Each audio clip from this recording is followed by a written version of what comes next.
ஆழ்வார் திருவடிகளே சரணம். எம்பெருமானார் திருவடிகளே சரணம். ஜீயர் திருவடிகளே சரணம்.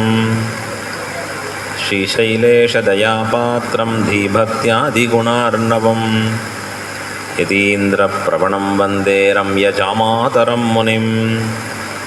லக்ஷ்மீநாதசமாரம்பாம் நாதயாமுனமध्यமாம் அஸ்மதாச்சார்யபர்யந்தாம் வந்தே குருபரம்பராம்.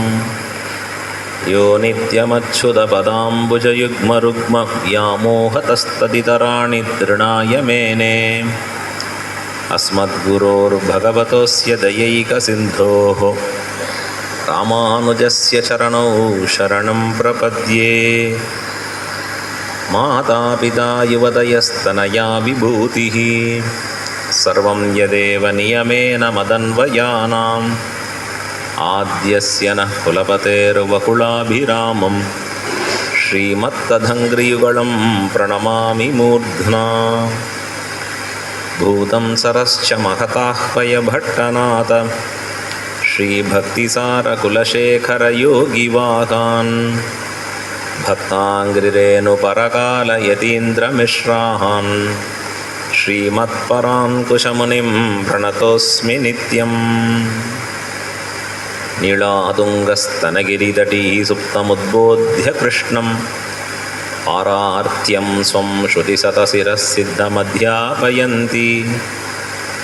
स्वोच्छिष्टायां रजनिगलितं या बलात्कृत्य भुङ्क्ते गोदा तस्यै नम इदमिदं भूय एवास्तु भूयः. அன்னவயல் புதுவை ஆண்டாள் அரங்கற்கு பன்னு திருப்பாவை பல்வதியம் இனிசையால் பாடிக் கொடுத்தாள். நற்பாமாலை பூமாலை சுடிக் கொடுத்தாளை சொல்லு. சூடிக் கொடுத்த சுடர்கொடியே தொல்பாவை பாடியருளவல்ல பல்வளையாய். நாடி நீர் வேங்கடவர்க்கு என்ன விதி என்ன இம்மாத்தம் நாம் கடவா வண்ணமே நல்கு. ஸ்ரீமத் கிருஷ்ண சமாஹ்வாய நமோ யாமுனசூனவே. யத்கடாக்ஷைகலக்ஷ்யானாம் சுலப ஸ்ரீதர சதா.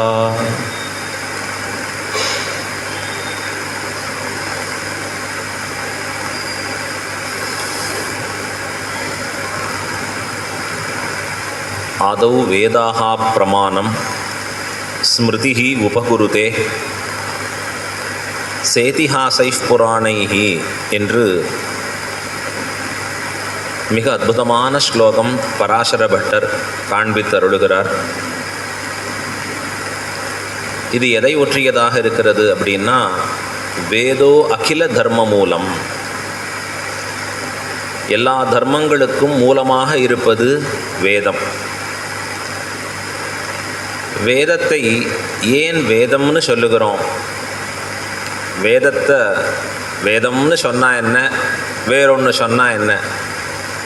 ஆனால் வேதம் அப்படிங்கிற சப்தத்துக்கு என்ன அர்த்தம்?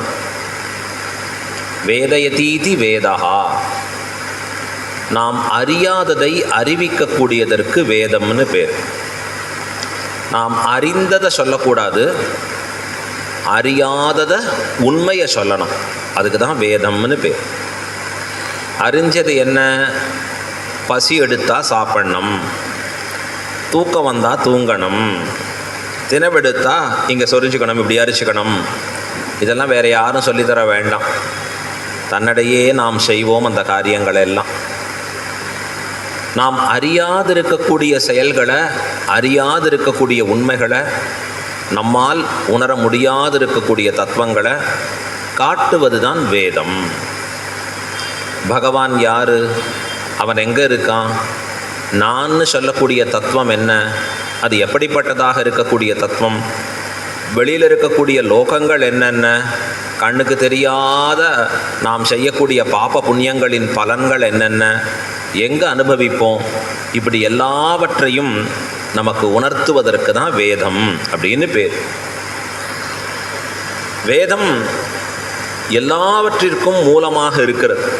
இந்த ஜகத்தில் நடத்தக்கூடிய பல செயல்களை வேதம் மிக அழகாக விவரித்து போருகிறது.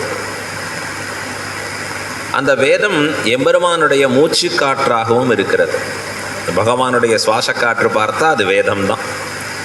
எப்படி பகவான் நித்தியமோ, எப்படி எம்பெருமான் ஒரு நாளும் பிறவாதவனோ, வேதமும் நித்தியமானது, என்றும் புதியதாக பிறவாதது. அனாதின்னு பேர் வேதத்திற்கு. அனாதி நிதனா ஹ்யேஷா அப்படின்னு பேர். அனாதின்னு சொன்னால் ந ஆதி, எதற்கு தொடக்கமில்லையோ அதற்கு அனாதின்னு பேர். வேதத்திற்கு அபௌருஷேயம் என்று பெயர். அபௌருஷேயம் என்றால் எந்த புருஷர்களாலும் செய்யப்படாதது வேதம். புருஷர்களால் பண்ணப்படாததுன்னா ஸ்திரீகளால் பண்ணப்படுறதா? இல்லை, யாராலும் செய்யப்படாதது. ஓ, அப்போ பகவான் பண்ணியிருப்பனோ? இல்லை, பகவானாலும் செய்யப்படாதது வேதம். வேதம் நித்தியமாக இருக்கக்கூடியது, அனாதியாக இருக்கக்கூடியது, அபௌருஷேயமாக இருக்கக்கூடியது, யாராலும் இயற்றப்படாததாக இருக்கக்கூடியது. வேதத்துக்கு இன்னொரு பேர் ஸ்ருதின்னு பேர். ஸ்ருதின்னா காதால கேட்டு கேட்டு கேட்டு வருவது. தமிழில் எழுதாக்கிழவின்னு சொல்கிற அழகா. காதால எது கேட்டு கேட்டு வருகிறதோ அதற்கு வேதம். இன்னொரு பேர் வேதத்திற்கு சந்தஸ் அப்படின்னு பேர். சந்தஸ் என்றால் சாதயதி, எது மறைக்கிறதோ அதற்கு சந்தஸ்ன்னு பேர். தன்னிடத்தில் உண்மையான பக்தி இல்லாத விஸ்வாசம் இல்லாதவர்களுக்கு வேதம் உண்மையான அர்த்தத்தை காட்டித்தராது. விஸ்வாசம் இருந்து பக்தி இருந்து வேதத்தை அணுகிறவர்களுக்கு மட்டும்தான் வேதம் உள்ளதை உள்ளபடி காட்டித்தரும். பகவானுக்கும் இப்படித்தான். அணுகில் அணுகும், அகலில் அகலும். ஆழ்வார் அழகாக தெரிவித்தார். இன்னொரு பாசத்தில் காண்பிக்கிறார். பத்துடை அடியவர்க்கு எளியவன், பிறர்களுக்கு அரியவித்தகன் என்று காண்பிக்கிறார். பக்தி உடையவர்களாக இருக்கக்கூடிய அடியவர்களுக்கு எம்பெருமான் மிகவும் எளியவனாக இருக்கான். ரொம்ப சுலபத்தில் அவனை போய் பிடிச்சிக்க முடிகிறது. எம்பெருமானை அணுகி இவர்கள் ஆட்கொள்ள முடிகிறது. ஆனால் பக்தி இல்லாது இருக்கக்கூடியவர்களுக்கு அரியவனாக எம்பெருமான் விளங்கி நிற்கிறான். வேதமும் அப்படித்தான். ரொம்ப பக்தியோட ஸ்ரத்தையோட அதை அணுகுவர்களுக்கு வேதம் உள்ளபடி காட்டி கொடுக்கும். அப்படி பக்தி இல்லாதவர்களுக்கு வேதம் அர்த்தங்களை மறைத்து போரும். வேதத்துக்கு இன்னொரு பேர் இருக்கு, திரையின்னு பேர். 3 வேதங்கள் பிரதானமாக இருக்கும். ரிக், யஜு, சாமம்னு சொல்கிறது. ஆனால் மறை 4ன்னு சொல்கிறது உண்டு. மறைன்னு சொல்கிறதும் வேதம் தான். சந்தஸ்னா மறை. 4ன்னா ரிக், யஜுர், சாம, அதர்வன அப்படிங்கிற 4ஐயும் வேதங்களாக கொண்டாடுகிறோம். 4 வேதங்கள்னு. அதில் ஒவ்வொன்றுலேயும் பல பல சாக்கைகள். ரிக்வேதம்னு எடுத்துட்டா அதை பல சாக்கைகள் இருக்குது. யஜுர்வேதம்னு எடுத்துட்டா அதில் பல சாக்கைகள் இருக்குது. சாமவேதம்னா அதில் 1000 சாக்கைகள் இருக்குது. சாக்கைகள்னால் பிரான்ச்சஸ்ன்னு அர்த்தம். இப்படி வேதம் எப்படிப்பட்டதாக இருக்குது அப்படின்னா, அது எண்ணற்றதாக, அளவற்றதாக, ஒரு எல்லையற்றதாக விரிந்திருக்கக்கூடியது வேதம். நமக்கு வேண்டிய பல நல்ல வழிகளை வேதம் காட்டி கொடுக்கறது. எல்லாவற்றையும் வேதம் சொல்கிறது, சொல்லாத விஷயம் இல்லை. அதான் திரைங்கிற இடத்துல வேதத்தை சொல்லுவார்கள் பெரியோர்கள். திரைகுண்ய விஷயாக வேதாகா. முக்குணங்களை தன்னுள்ளே உள்ளடக்கி அவர்களுக்கு வேண்டிய விஷயங்களை கொடுப்பது வேதம். அப்படின்னா வேதம் எல்லாருக்கும் பொதுவாக இருக்கு. பகவான் எப்படி எல்லாருக்கும் பொதுவாக இருக்கானோ, சாமானியம் அதிதைவியதம் அப்படின்னார். அழகாக அழ்வார் தமிழ் பாசுரத்தில் சொன்னார், பொது நின்ன பொன்னங்கடல். பகவான் திருவடி எப்படி இருக்குன்னா யாரும் பற்றலாம். யார் பற்றலாம்? தேவர்களும் பற்றலாம், அசுரர்களும் பற்றலாம், துரியோதனனும் பற்றலாம், அர்ஜுனனும் பற்றலாம். 2 பேருக்கும் பொதுவாக இருக்குது எம்பெருமானுடைய திருவடி. அதை போல வேதம் எல்லாருக்கும் பொதுவானதாக இருக்குது. அப்படின்னா முக்குணம் நிரம்ப பெற்றிருக்கக்கூடிய மனிதர்களுக்கு அவர்களுக்கு வேண்டிய விஷயங்களை தன்னுள் அடக்கியதாக இருக்கிறது வேதம். வேதத்தில் இருக்கிற விஷயம் கேட்டால் நமக்கே தலை சுத்தும். அதுவும் அதர்வன வேதம்லாம் எப்படி இருக்குது அப்படின்னா, எதிரி உனக்கு நிறைய பேர் இருக்கானா? ஆமாம். அந்த எதிரியால் துன்புறுகிறாயா? ஆமாம். எதிரியை அழிப்பதற்குண்டான ஒரு யாகம் சொல்லப்பட்டிருக்கு. எதிரி மேலே பிரயோகம் பண்ணலாம். ஸோ அந்த எதிரி மேலே பிரயோகம் பண்ணுறச்சு அந்த எதிரிக்கு ஒரு பாதிப்பை உண்டாக்குறது. அதனால் இவனுக்கு ஒரு வெற்றி கிடைக்கிறது, அடுத்தது முன்னேறுகிறான். வேதம் போய் இப்படி சொல்லி தரலாமா அப்படின்னு கேட்டால் அது எதை காண்பிக்கிறதுனா, விஸ்வாசம் இல்லாதவனுக்கு விஸ்வாசத்தை உண்டாக்கணும். அப்போ அவனுக்கு திருஷ்டத்தில் ஒரு விஸ்வாசத்தை தெரியணும். பாரு, கண்ணெதிர பார்த்தேன், எனக்கு பலன் கிடைச்சிது, என்னுடைய எதிரி நாசமாவதற்கு இந்த யாகம் காரணமாக இருந்தது, அழகா.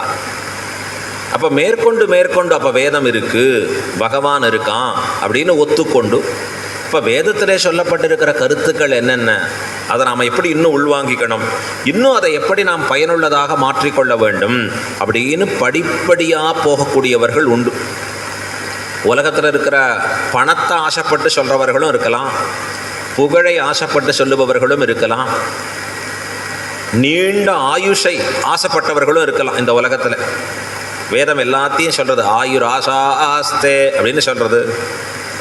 தனதானியங்கள் எல்லாம் சித்திக்கும்படியாக ஆகட்டம்னு சொல்கிறது வேதம். மேலே சொர்க்கம் வேணுமா, சொர்க்க காமோ யஜேத ஜோதிஷ்டோமங்கிறத, சொர்க்கத்திலே போகணும்னு ஆசை இருக்கிறவன் யஜ்யம் பண்ணட்டம்னு சொல்கிறது வேதம். எல்லாருக்கும் எல்லாவற்றையும் கொடுக்கறது வேதம். இப்படி எல்லாவற்றையும் கொடுத்தால் நமக்கு என்ன வேணும்னு பார்த்து எடுத்துக்கணும். பார்த்து எடுக்கிற அளவுக்கு புத்திசாலித்தனம் நம்ம இடத்துல இருக்கணும். எது நமக்கு தேவை, எதை நாம் எடுத்துட்டா நமக்கு நன்மை, இது அறிகிற அறிவு நமக்கு இருக்கான்னா இல்லை, இந்த பக்குவம் இல்லை. இப்போ கலந்து கட்டியாக சொன்ன வேதத்தில் எதை நாம் எடுத்துக்கிறது, எதை விடுறது தெரியல. இந்த சம்ஸ்கிருத வேதத்தை தமிழ்படுத்தின ஆழ்வார்கள், திராவிட வேதமாக 4000 திவ்ய பிரபந்தமாக அருளி செய்த ஆழ்வார்கள் நமக்கு வேண்டியதை நல்லதை மட்டும் எடுத்து கொடுத்தான். எது தேவையோ, நம்முடைய மோட்சத்துக்கு எது தேவையோ, பகவத் அனுபவத்திற்கு எது தேவையோ, நமக்கும் பகவானுக்கும் இருக்கக்கூடிய சம்பந்தத்தை உணர்வதற்கு எது தேவையோ அந்த விஷயங்களை மட்டும் எடுத்துக்கொண்டா இதில் ஆழ்வார்கள் எல்லாம். அதான் திராவிட வேதம். இது எதை போலே அப்படின்னா, ஒரு தாயார் தான் வந்தவர்களுக்கெல்லாம் ஒரு ஸ்வீட் பண்ணி தரக்கூடிய ஒரு கடையை வச்சுட்டுருக்கா. அதுதான் அவளுக்கு பாவம் வியாபாரம். கணவன் எங்கேயோ வெளியில் இருக்கும்படியாக இருக்கார். அப்போ இதை கொண்டு தான் தன்னுடைய வியாபாரத்தை நடக்கணும், வாழ்க்கையை நடத்தணும். இப்போ விதவிதமாக ஸ்வீட் பண்ணி வியாபாரம் நடத்துகிறான். நிறைய பேர் அந்த கடையில் ஸ்வீட் வாங்கிட்டு போகிறான். அந்த தாய்க்கு ஒரு பிள்ளை, அவன் பள்ளிக்கூடம் முடிச்சுட்டு நேராக ஓடி வரான். வந்தவுடனே, அம்மா நானும் ஒரு ஸ்வீட் எடுத்துக்கிறேன் அப்படின்னு எடுக்க போனான். அந்த தாய் அவனை தடுக்கிறான். இல்லை, அது வேண்டாம்ப்பா. ஏன், எல்லாருக்கும் கொடுத்துட்டுருக்கே, எல்லாருக்கும் அதுலேருந்து தான் எடுத்து பேக் பண்ணுறான், இது வேண்டாம், இரு கொஞ்ச நேரம் இரு, நான் சரேன் கொஞ்ச நேரம் இரு அப்படின்னு இருக்க வச்சு, எல்லாரும் போன பிறகு உள்ளே இருக்கக்கூடிய ஒரு பக்ஷணம் அதை எடுத்து கொடுக்குறா அவனுக்கு. ஏமான்னா, அதெல்லாம் நேத்தி பண்ணதுப்பா, இதுதான் ஃப்ரெஷ்ஷாக பண்ணது. வியாபாரத்துக்குன்னா எல்லாருக்கும் கொடுத்து தான் ஆகணும். அன்னன்னைக்கு ஃப்ரெஷ்ஷாக பண்ணதை மட்டும் கொடுத்தா, இருக்கிறதெல்லாம் குப்பையில் கொட்டினா வியாபாரம் எங்கே போகும் இல்லையா? அப்போ அங்கே இருக்கிறத கொடுத்துடுவா அங்கே. ஆனால் பிள்ளைக்கு மட்டும் எப்படி கொடுக்குறா, இரு இரு இரு, இதோ உனக்கு நீங்கள் வச்சுருங்க பாரு, இன்னைக்கு பண்ணது இருக்குது, ஃப்ரெஷ்ஷாக இருக்கிறது இருக்குது. அப்படி ஒரு தாயார் தன்னிடத்துல மிகுந்த பாசத்தோட பிள்ளைக்கு எப்படி கொடுப்பாலோ அதை போல ஆழ்வார்கள் நம்மிடத்திலே மிகுந்த அன்போடு ஆசையோடு உயர்ந்திருக்கக்கூடிய தத்துவார்த்தங்களை நமக்கு கொடுக்குறார். வேதத்தில் தேடி தேடி பார்த்தாலும் அரிதாக இருக்கக்கூடிய பொருள்கள், நாம் உய்வதற்குண்டான வழிகள். வேதம் நிறைய தகுதி பெற்றிருக்கணும், திரைவர்ணிகனாக பிறந்திருக்கணும், வேதாத்தியனம் பண்ணணும், ஆயுஷ் இருக்கணும், ஆச்சாரியன்ட்ட அடிபணியணும், சகலார்த்தங்களையும் கேட்கணும். எத்தனையோ விதிமுறைகள் இருக்குது வேதத்திற்கு.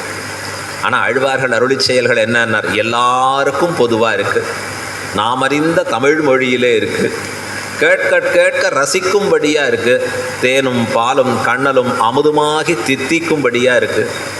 ஒரு கற்கண்டை வச்சா கற்கண்டில் எந்த பக்கம் சுவையுடையது, கற்கண்டில் ரைஸ், இந்த ரைட் சைடில் இருக்கு பாருங்க, அந்த பக்கம் தான் சுவை சொல்ல முடியுமா? கற்கண்டு முழுவதுமாக சுவையோடு கூடியதாக இருக்கிறா போலே ஆழ்வாருடைய திவ்ய பிரபந்தங்கள், பாசுரங்கள் எல்லாமே சுவையுள்ளதாக இருக்கிறது. ஏன்? நமக்காக எடுத்து எடுத்து எடுத்து கொடுக்குற ஆச்சாரியர்கள் எல்லாம். ரொம்ப அழகான பாசுரம் ஆழ்வார் பாசுரத்தில் சொல்றார், புள்ளும் புள்ளைக்கு இறை தேடும் புள்ளம்போதம் குடிதானே. புள்ளும் பிள்ளைக்கு இறை தேடும் புள்ளம்பூதம் குடி. புள்ளம்பூதம் குடின்னு ஒரு திவ்யதேசம்.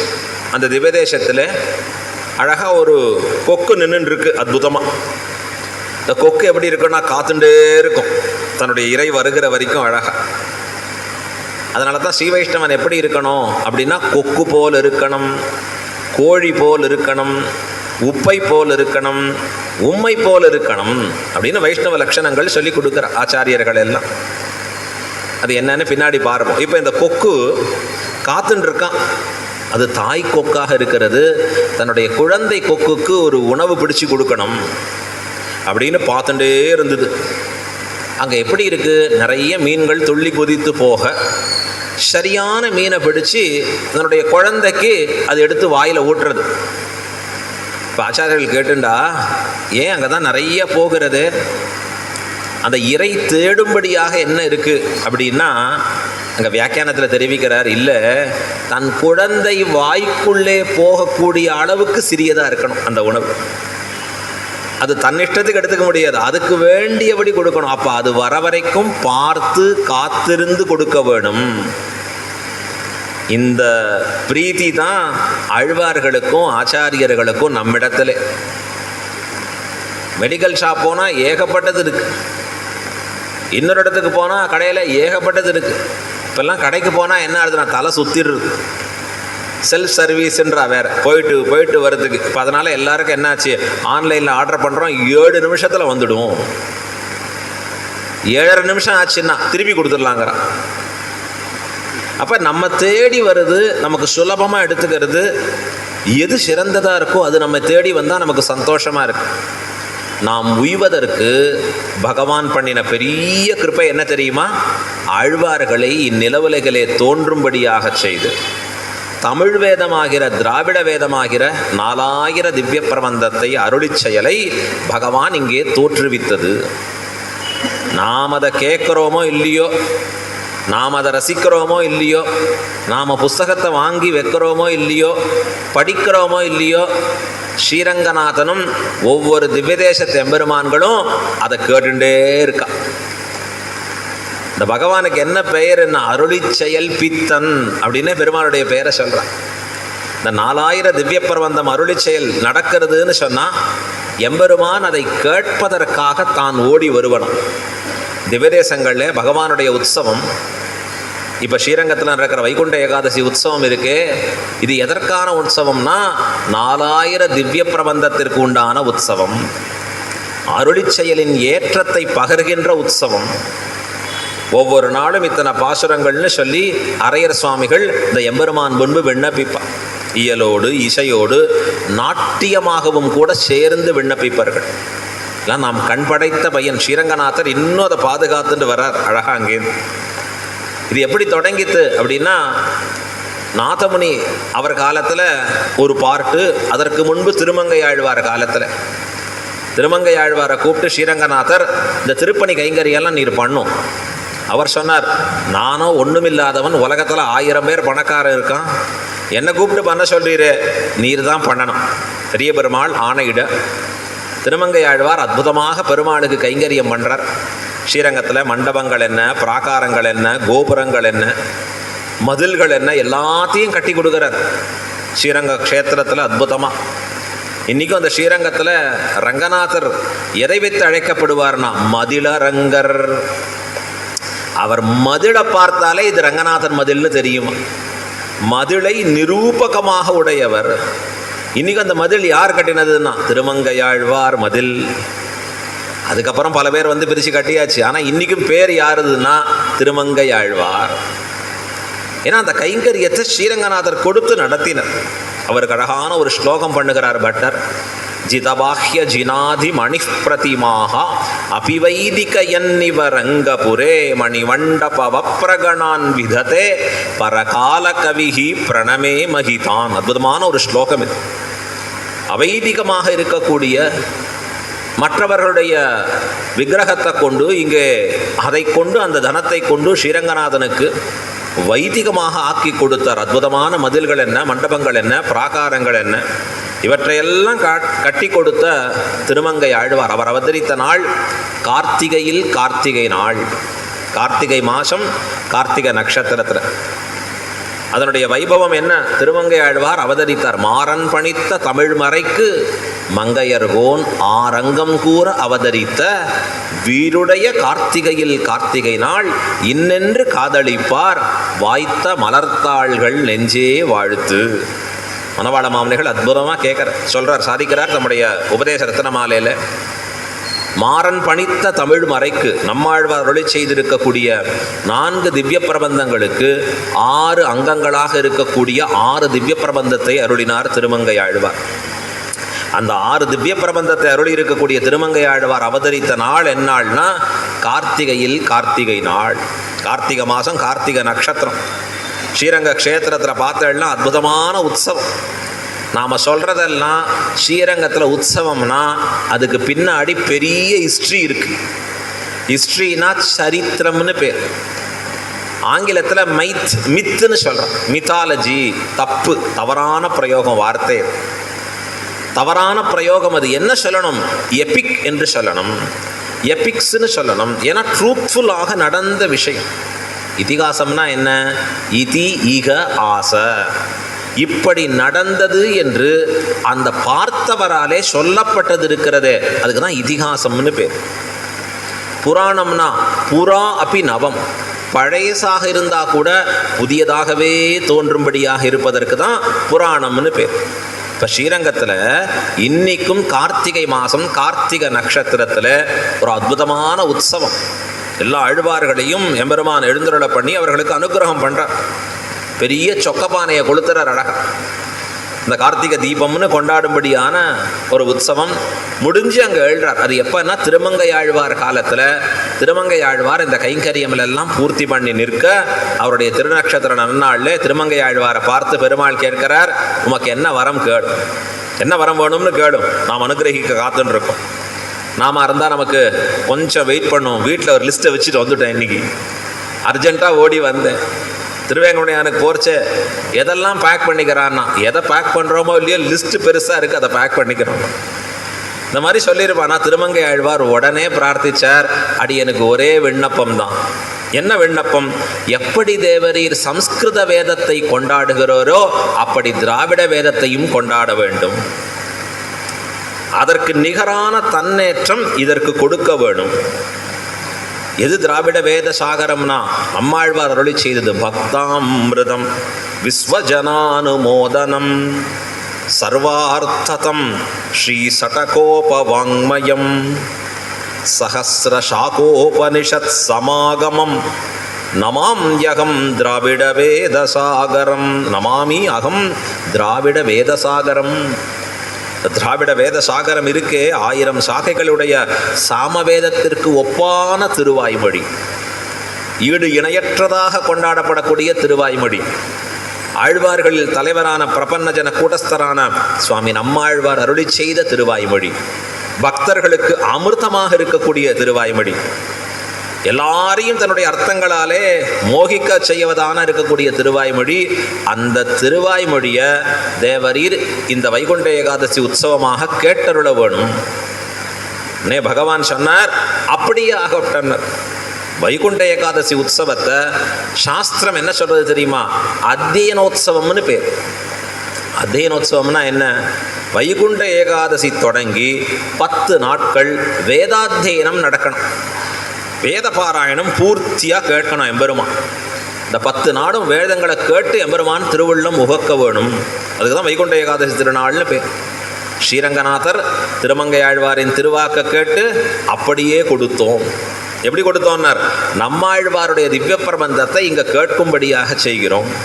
உடனே என்ன பண்ணார்னா, நம்மாழ்வாரு கருளப்பாடு, நம்முடைய ஆழ்வார், நம்மாழ்வார், அதான் நம்முடைய ஆழ்வார், அவர் பெருமாளுக்கு அழகா இந்த நம்மாழ்வாருக்கு அருளப்பாடுன்னு ஒரு பட்டோலை எழுதி கொடுக்குறார். யார்கிட்ட கொண்டு போய்? திருமங்கை ஆழ்வார்கிட்ட கொடுக்குறார். இதை போய் சொல்லி அங்கே நம்மாழ்வாரை அழைத்து வாரும். அழைத்து வாரம்னு உடனே அவர் எப்படி அழைச்சின்னு வருது? தன்னுடைய தோளுக்கினியான்ல அனுப்புகிறார். ஸ்ரீரங்கநாதர் வரக்கூடிய பல்லாக்கு இருக்கே, அதுக்கு பேர் என்ன தெரியுமா தமிழில்? தோளுக்கினியான். தோளுக்கு இனியான், தோளில் வச்சா இனிமையாக இருக்குமா எழுந்துள்ள பண்ணுபவருக்கு. வைஷ்ணவத்தில் அழகான தமிழ் பெயர்கள் ஒவ்வொன்றும். இந்த தோளுக்கினியான கொடுத்து அனுப்புகிறார். அதுக்காக என்ன பண்ணுறாரு தெரியுமா நம்பெருமாள்? தான் அர்ச்சகர்கள் மூலமாக கைத்தலமாக உள்ள எழுந்துள்ளார். அப்படின்னா எப்பவும் தோளுக்கினியானில் போக வேண்டியவர் பல்லாக்க அங்கே கொடுத்துட்டு தான் நடந்து உள்ளே போகிறாராம் தன்னுடைய மூலஸ்தானத்தை. இது எங்கே பார்க்கலாம்? இன்னைக்கும் ஸ்ரீரங்கத்தில் பார்க்கலாம். கார்த்திகை மாதம் கார்த்திகை நட்சத்திரத்தில் அந்த பட்டோலையை வாங்கின்ற திருமங்கை ஆழ்வார் நேராக நம்மாழ்வார்கிட்ட எழுந்துள்ளுகிறார். ஆழ்வார் நகரி அவரிடத்துல விண்ணப்பம் செய்து அவரை ஸ்ரீரங்க க்ஷேத்திரத்திற்கு வரவழைத்து, அப்போ அத்தியனோத்சவம். முன்னாடி அத்தியனோத்சவம் மூலஸ்தானத்திலேயே கேட்டுடுவார் வேதத்தை. ஆனால் நம்மாழ்வாருக்காக எம்பெருமான் புறப்பட்டு வெளியிலே வருகிறார். பெரிய திருமாமணி மண்டபம், ஆயிரங்கால் மண்டபம்னு பேர். அந்த மண்டபத்திலே தான் அற்புதமாக எழுந்தருளி இருந்து ஆழ்வார்கள் அத்தனை பேரும் சூழ இருந்து, ஆச்சாரியர்கள் சூழ இருந்து பூர்த்தியாக திருவாய்மொழி ஆயிரங்களையும் கேட்டு உகக்கிறார். ஒவ்வொரு நாளைக்கு 100 பாசுரங்களை கேட்டு சந்தோஷிக்கிறான் ஸ்ரீரங்கநாதன். திருமங்கை ஆழ்வார் காலம் பிறகு நாதமுனிகள் எழுந்தருளினர். அவருடைய விண்ணப்பம் மற்ற ஆழ்வார்கள் பாசுரங்களையும் அங்கீகரிக்க வேண்டும். ஆகையாலே பகல் 10 வைகுண்ட ஏகாதசிக்கு முன்பு இருக்கிற 10 திருநாட்கள் பகல் 10ஆக கொண்டாடி அங்கே 2000 பாசுரம் கேட்கிறார் ஸ்ரீரங்கநாதர். இப்போ முதல்ல வந்தது எது? ராப்பத்து தான் முதல்ல வந்தது. அதுக்கப்புறம் பகல் 10 திருநாட்கள். இப்போ பகல் 10 தான் ஸ்ரீரங்கத்தில் நடந்து கொண்டு இருக்கக்கூடிய திருநாட்கள். அழகா இப்போ இந்த பகல் 10ல் 2000 பாசுரங்களை கேட்டு இன்னும் 1000 பாக்கி இருக்கு. அது வைகுண்ட ஏகாதசி 10 நாள் உற்சவம் முடிஞ்சு நம்மாழ்வார் மோட்சம் ஆனவுடனே அன்றைய தினம் ராத்திரி பெருமாள் மூலஸ்தானத்தில் 1000 பாசுரங்களையும் கேட்கிறார். ஈயற்பான்னு பேர் அந்த பாசுரத்திற்கெல்லாம். இப்போ இது எப்படிப்பட்டதாக ஆச்சுன்னா, நம்பெருமாளாலே அங்கீகாரம் கொடுக்கப்பட்டிருக்கக்கூடிய திராவிட வேதங்கள். எம்பெருமான் திருவுள்ள முகந்து இனி இதற்காக ஒரு விழா, தமிழுக்காக ஒரு பெருவிழா, முத்தமிழையும் அரங்கேற்றவல்ல விழா அப்படின்னு கொண்டாடினார். அது மட்டும் இல்லை, இந்த திவ்ய பிரபந்த கோஷ்டிங்கிறத பகவான் வெளியிலே புறப்பாடு கண்டருளினா அவனுக்கு முன்னாடி திவ்ய பிரபந்தம் போகும். எப்போவுமே பெரியோர்கள் போனால் பின்னாடி தான் போகணும். ஆண்டாளே சொல்கிறாரே முதல் பாசுரத்தில், போவான் போகின்னாரை, அதாவது போவான் போகினாரை பின்னாடி வரக்கூடியது. இந்த முதல் பாசுரத்தில் காண்பிக்கிறச்சே நீராட போதுவீர் போதுமினோ, நீராடப் போவதற்கு விருப்பம் உடையவர்களே நீங்கள் போங்கோள், பின்னாடி வரோம்னா வாங்கோள்னு ஏன் சொல்லலை? இதெல்லாம் விவரிக்கிறது அன்றைக்கி டைம் இல்லை.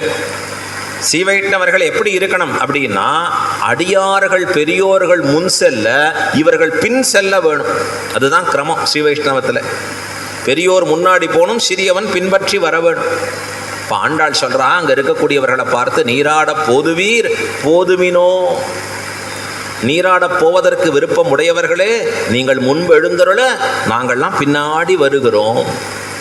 அதைப்போல் ஸ்ரீரங்கநாதனை பின்பற்றி வரணும் வேதம் மற்றதெல்லாம். ஆனால் அங்கே எப்படி இருக்குது தெரியுமா கிரமம்? ஸ்ரீரங்கநாதனுக்கு முன்னாடி கோஷ்டி போகும், திவ்ய பிரபந்த கோஷ்டி. பாசுரங்க சொல்லிட்டு முன்னாடி போயிட்டு இருப்பா. அதை கேட்பறதுக்காக ஸ்ரீரங்கநாதர் பின்னாடி ஓடி வருவார். அவரை துரத்திட்டு பின்னாடி வேதம் ஓடி வரும். பெருமாளே எங்கள் வேதத்தை கேளும், எங்கள் வேதத்தை கேளும். அப்போ அவர் எப்படிப்பட்டவராக இருக்கார்னா, அருளி செயல் பித்தனாக இருக்கிறார் எம்பெருமான். திவ்ய பிரபந்த ரசிகனாக இருக்கிறார். 4000 திவ்ய பிரபந்தத்தின் பொருளாக எழுந்தருளி இருக்கிறார்.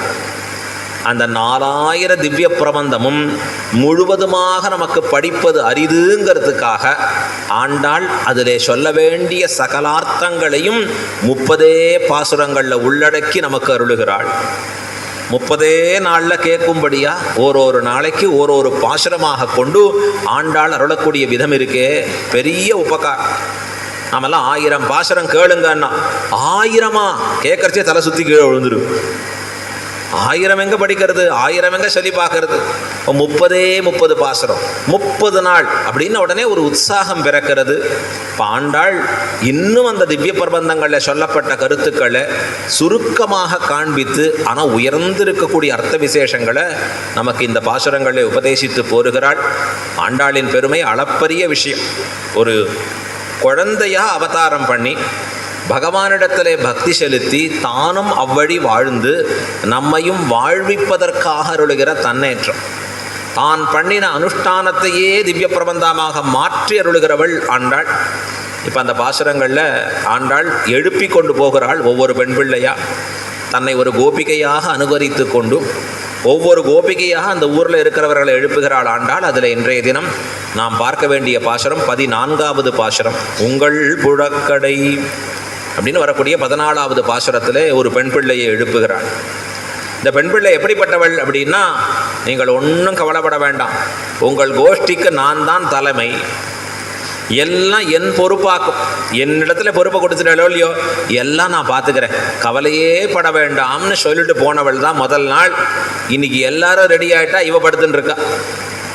எங்களை முன்னம் எழுப்புவான் வாய்ப்பேசும் நங்காய், எங்களை முன்னம் எழுப்புவான், முன்னாடியே எங்களை எழுப்புறேன்னு சொல்லிட்டு போனையே, இப்போ நீ இன்னும் எழுந்துக்கவே இல்லையே, நீ இன்னும் முன்னாடி நிற்கணும், எங்களுக்கு வார்த்தை சொன்னையே, வார்த்தை கொடுத்தா அந்த வார்த்தையை காப்பாற்ற வேண்டாமா? ரொம்ப முக்கியம். நமக்கு இன்றைக்கி ஒரு சௌகரியம் என்னன்னா, சாஸ்திரங்களை படிக்கலை. அது என்ன சுவாமி சௌகரியம்னா, இந்த பாப்பம் புண்ணியத்தை பற்றியே தெரியலையே, அது ரொம்ப சௌகரியமாக போச்சு. சாஸ்திரங்களை படித்தா தான் நமக்கு எது பாபம் எது புண்ணியம் அது நமக்கு புரியும் அழகா. எப்போ பண்ணுறது பாபம், எப்போ பண்ணுறது, காலத்தோட தேசத்தோட व्यक्तियोட வச்சு பல விஷயங்களை சாஸ்திரம் சொல்லி கொடுக்குறது. மனசோட வாக்கோட செயலோட ஒப்பிட்டு எந்தெந்த செயல்கள் புண்ணியம் எந்தெந்த செயல்கள் பாபம்னு சாஸ்திரம் விதிக்கிறது. எத்தனையோ விஷயங்கள் அறிவதுங்கிறது ரொம்ப ரொம்ப மஸ்ட். ரொம்ப பெரிய சபதம் இருந்தது அர்ஜுனனுக்கு. என்னுடைய காண்டீபத்தை யாராவது ஏதான சொன்னால் அவர்கள் தலையறுப்பேன்னா அர்ஜுனன் ஒரு சபதம் வச்சிருந்தான். யுதிஷ்டிரர் கோபத்தில் அவனுடைய காண்டீபத்தை திட்டும்படியாக எடுத்து, ஏதோ அவரை கடிந்து கொள்ளும்படியாக எடுத்து அர்ஜுனுடைய காண்டீபத்தை பார்த்து உடனே அர்ஜுனனுக்கு வேற வழி இல்லை, தான் எடுத்த சாபத்தை நிறைவேற்றணும், அதாவது சபதத்தை நிறைவேற்றணும். என்ன சபதம்? என் காண்டீபத்தை யாராவது ஏதான குற்றம் சொன்னால் அவர்கள் தலையறுப்பேன். இப்போ இது தர்ம சங்கடம்னு பேர். தர்ம சங்கடம்னா நாம் அடிக்கடி சொல்கிறது இல்லை, நான் தர்ம சங்கடத்தில் இருக்கேன் தர்ம சங்கடத்தில் இருக்கேன்.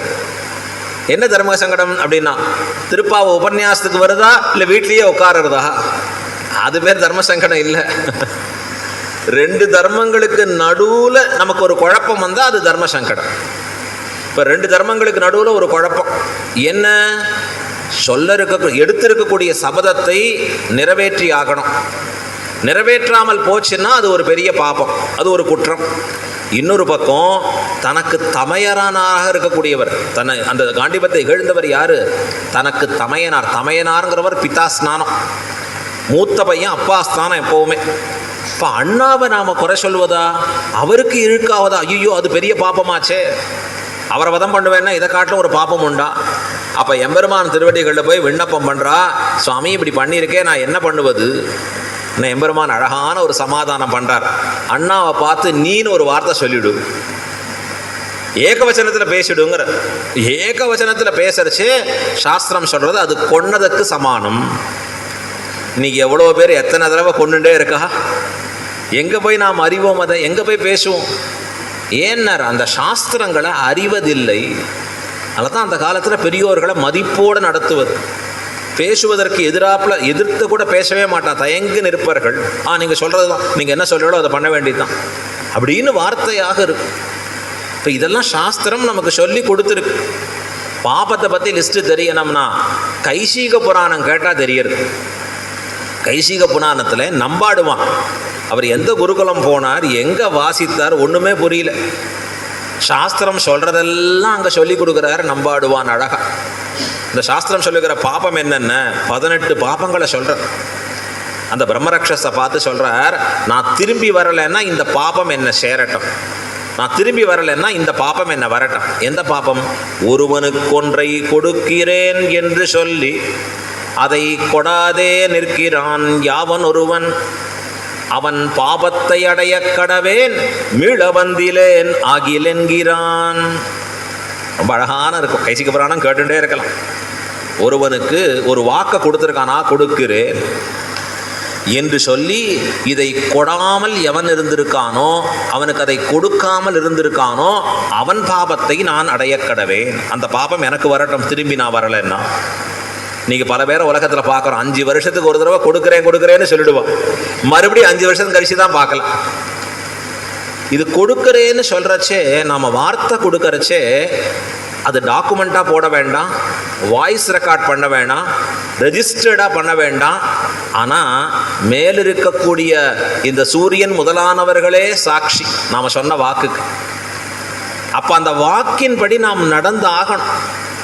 அந்த வாக்கு மீறினான்னா அது பாபம். இது சாஸ்திரம் சொல்லியிருக்கு. அடுத்தது, யாவனொருவன் பங்கி பேதம் பண்ணுகிறான் அவன் பாபத்தை அடைய கடவேன் மீளவந்திலேன் ஆகிலென்கிறான்.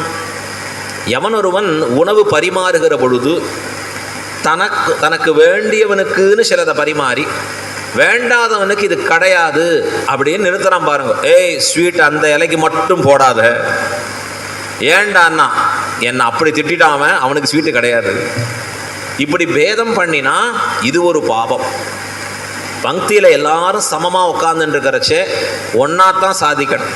தான் சமபந்தி போஜனம்ங்கிற இன்னைக்கு எல்லாருக்கும் ஒன்னாத்தான் சாதிக்கும்படியாக இருக்கணும். அதில் பேதம் பண்ணினா அது ஒரு பாபம். அதே மாதிரி தன்னுடைய குரு பத்னியிடத்திலே தவறு செய்தவன், ராஜபத்னியிடத்திலே தவறு செய்தவன், இவன் செய்த பாபத்தை நான் அடைய கடவேன்.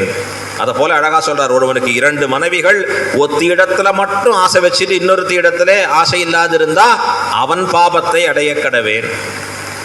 பெருசா அந்த லிஸ்ட்டை கொடுத்துட்டே போறார். கடைசியா சொல்றார் எம்பெருமானை பார்த்து, சர்வேஸ்வரனான பகவானையும் மற்ற தேவதைகளையும் சமம்னு பார்த்தா அவனை போல நானும் நித்திய சம்சாரியாக கடவேன். இது வேதாந்தங்களே சொல்லப்பட்ட ஆழ் பொருள். பரமாத்மா பரம்பொருள் அப்படின்னா யாருன்னா பிரம்மம் அப்படின்னு பேர். பிருகத்வஞ்ச மகத்வஞ்ச அதுதான் பரமாத்மான்னு பேர். பெருசா இருக்கு, மகத்தா இருக்குது, அறிவது சாதாரண விஷயம் இல்லை. அப்படிப்பட்ட பரமாத்மாவை அவனாலே சிருஷ்டிக்கப்பட்ட மற்ற தேவதைகள், பகவான் உற்பத்தி பண்ண உருவானவர்கள், கர்மத்துக்கு வசப்பட்டவர்கள், முக்குணங்களுக்கு வசப்பட்டவர்கள், இவர்களையும் அவனையும் சமமா பார்த்துட்டேன்னா போச்சு அப்படின்னு சொல்றா பாருங்க. இதை கேட்டவனே பிரம்மராட்சசு கையை கூப்பித்து, அப்பா நீ சொன்னதை கரெக்டா பண்ணுவ, நீ போயிட்டு வா, நீ சத்தியத்தை மீற மாட்டாய். ஏன்னா ஆழ்ந்து அறியக்கூடிய ஆழ் பொருள்களை அறிந்தவனா இருந்தா நம்பாடுவான். இப்போ நமக்கும் சாஸ்திரம் சொல்லியிருக்கிற விஷயத்தை நாம் கடைபிடித்தால் ஆஸ்திகன்னு பேர். ஆஸ்திகனா இருக்கிறவன் எப்படி இருக்கணும்? தர்மசீலனா இருக்கணும், சீலவானா இருக்கணும். சாஸ்திரம் சொன்னதை கடைபிடிக்கணுங்கிற ஆசை மட்டும் இல்லாத சீலவான்னா அதை கடைபிடித்தே தீர வேண்டும். கடைபிடிக்கணும், செயல்படுத்தணும். அப்படி இருக்கிறவனுக்கு தான் வைஷ்ணவத்தில் ஒரு தன்னேற்றம். அவனுக்கு தான் சிஷ்யன்னு பேர். அவனை தான் வைஷ்ணவன்னு கொண்டாடக்கூடியதாக இருக்கு. இப்போ இவள் எப்படி இருக்கா? நேற்று ஒரு வார்த்தை சொல்லி இன்னைக்கு அந்த வார்த்தையை தான் கேட்காதபடி மறந்து உறங்குகிறாள்.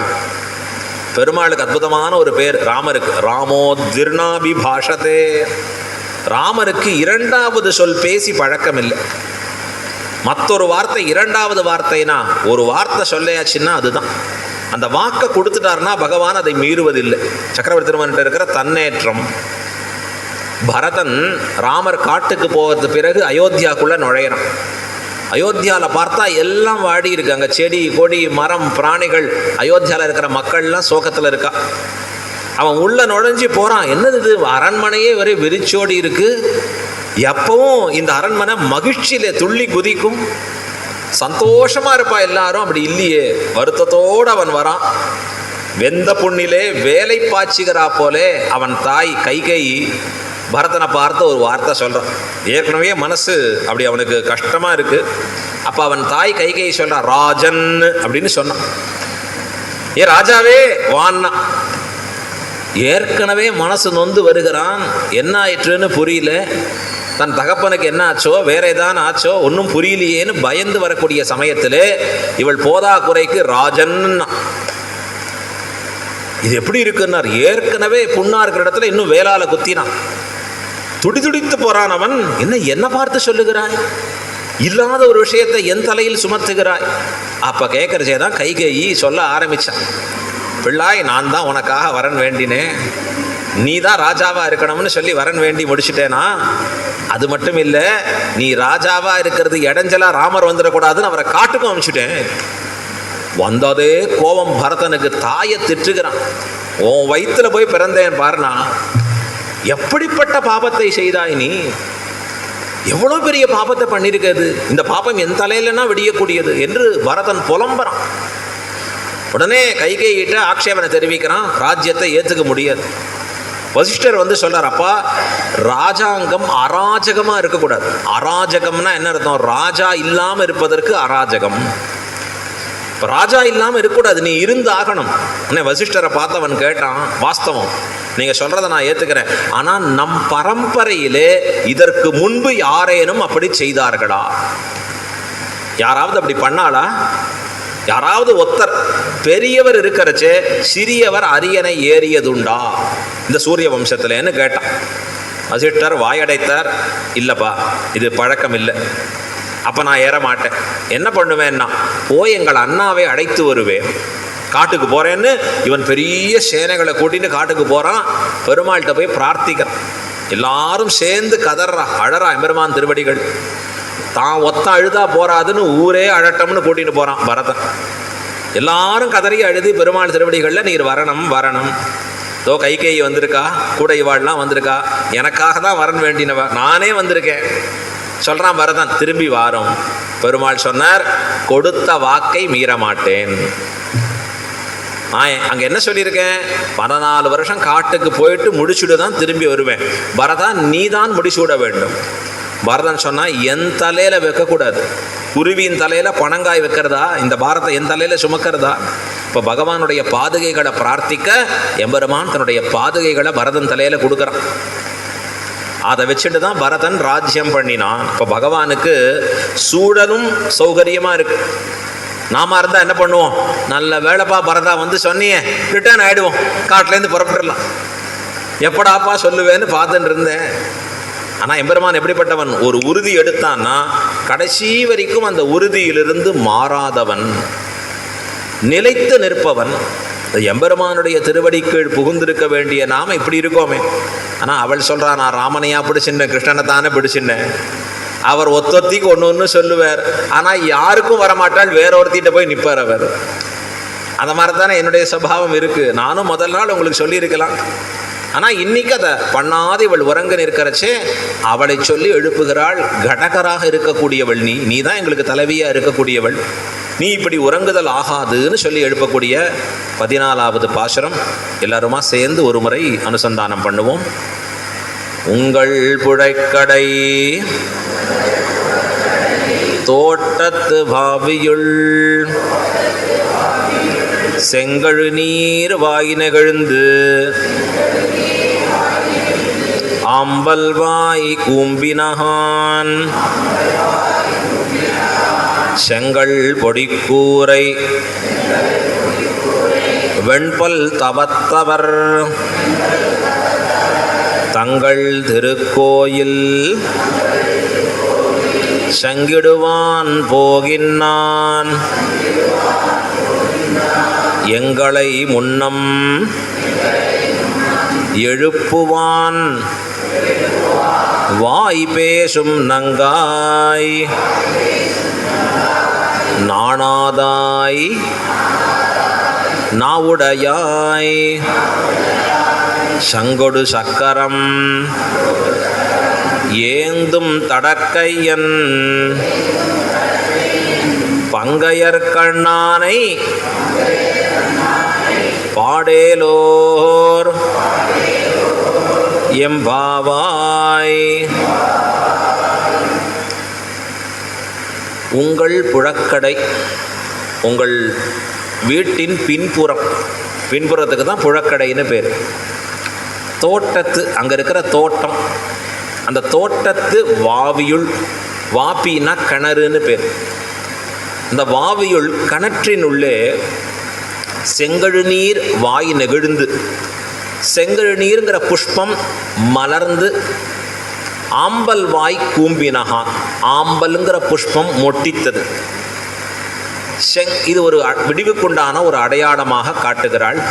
அடுத்தது, செங்கல் பொடிக்கூரை வெண்பல் தவத்தவர், அலற்று பொடியாலே தன்னுடைய உடையை அப்படி மாற்றிக்கொண்டிருக்கக்கூடியவர்கள் செங்கல் பொடிக்கூரையாக, வெண்பல் தவத்தவர்களாக இருக்கக்கூடியவர்கள். காத்தால் எழுந்து பல்ல கடுகடு தொலைக்கிட்டு புறப்படணும்.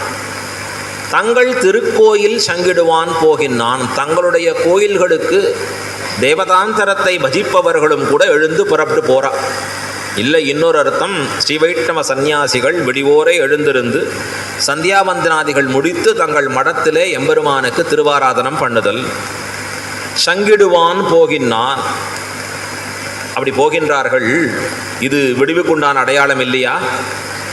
எங்களை முன்னம் எழுப்புவான், எங்களை முன்னாடியே எழுப்புவேன், காலங்காத்தால சீக்கிரம் வந்து நான் எழுப்பிடுறேன் உங்களை அப்படின்னு சொல்லிட்டு எழுப்புவான். எப்படி இருக்குன்னார், வாய் பேசும் நங்காய், வாயில மட்டும் பேசுகிற பெண் பிள்ளையே. நங்காய் என்றால் பூர்த்தி உடையவள் என்ற அர்த்தம். அதுக்கடுத்து சொல்றார், நானாதாய், சொன்னதை செய்யலைன்னு வெட்கம் கூட இல்லையே. நாவுடையாய், ஆனால் நல்ல நாவன்மை படைத்தவளே. சங்கொடு சக்கரம் ஏந்தும் தடக்க, என் சங்கு சக்கரங்களை தன் அகன்று இருக்கக்கூடிய திருக்கரங்களில் ஏந்தி இருக்கக்கூடிய பகவான். பங்கையர் கண்ணானை, தாமரை போன்ற திருக்கண்களை உடையவனை பாட, நாமெல்லாம் சேர்ந்து அவனை அனுபவித்து அவனுடைய திருநாமங்களை பாட, ஏலோர் எம்பாவாய், நீ நம்ம நோன்புக்காக புறப்பட்டு வர வேண்டும் என்று இங்கே எழுப்புகிறாள். இது பதவுரை. பெரியவாச்சான் பிள்ளை மிக அற்புதமான ஒரு வியாக்கியானம் அருளி செய்கிறார் இதற்கு. உங்கள் புழக்கடை தோட்டத்து வாவியுள், உங்கள் புழக்கடை அப்படிங்கிற இந்த இடத்துல எடுத்து காண்பிக்கிறச்சே, உள்ள படுத்து கொண்டு இருக்கக்கூடிய பெண்ணுக்கு இவர்கள் விடிந்தமைக்குண்டான அடையாளங்களை சொல்கிறான். எப்போ விடிந்தது? செங்கழுநீர் வாயினெழுந்து, செங்கழுநீருங்கிற புஷ்பம் மலர்ந்தது, ஆம்பல்ங்கிற புஷ்பம் மொட்டித்தது. இனிமே இதெல்லாம் படத்தில் பார்த்தாலோ இல்லை ஏதாவது எழுதி வச்சா தான் உண்டு. நம்ம பசங்க இயற்கையாக பார்ப்பாலான்னு தெரியல. இயற்கையாக அத்தனை விஷயங்கள் இருக்குது ரசிக்கும்படியாக. எம்பெருமான் இந்த இயற்கையை உண்டாக்கினதே நமக்கு நன்மைக்காகத்தான். ஆழ்வார் பாசுரத்தில் சொல்கிறார், ஒன்றி ஒன்றி உலகம் படைத்தான் கவியாயினேற்கு, என்றும் என்றும் இனி மற்றொருவர் கவியேற்குமே. பகவான் இந்த உலகத்தை படைக்கிறச்சே ஒன்றி ஒன்றி உலகம் படைத்தான். ரொம்ப பார்த்து பார்த்து பார்த்து உலகத்தை படைச்சான் பரமாத்மா. அவ்வளவு ஆசையோடு படைச்சான், அவ்வளவு நுட்பத்தோடு படைச்சான். தொழில் நுட்பங்கிறாங்க பாருங்க, அதில் ரொம்ப நுணுக்கங்களோட பகவான் இந்த இயற்கையை படைச்சிருக்கான். எதற்காகனா கவியானவர்களுக்கு அதை கண்டு ரசிப்பதற்காக, கொண்டாடுவதற்காக.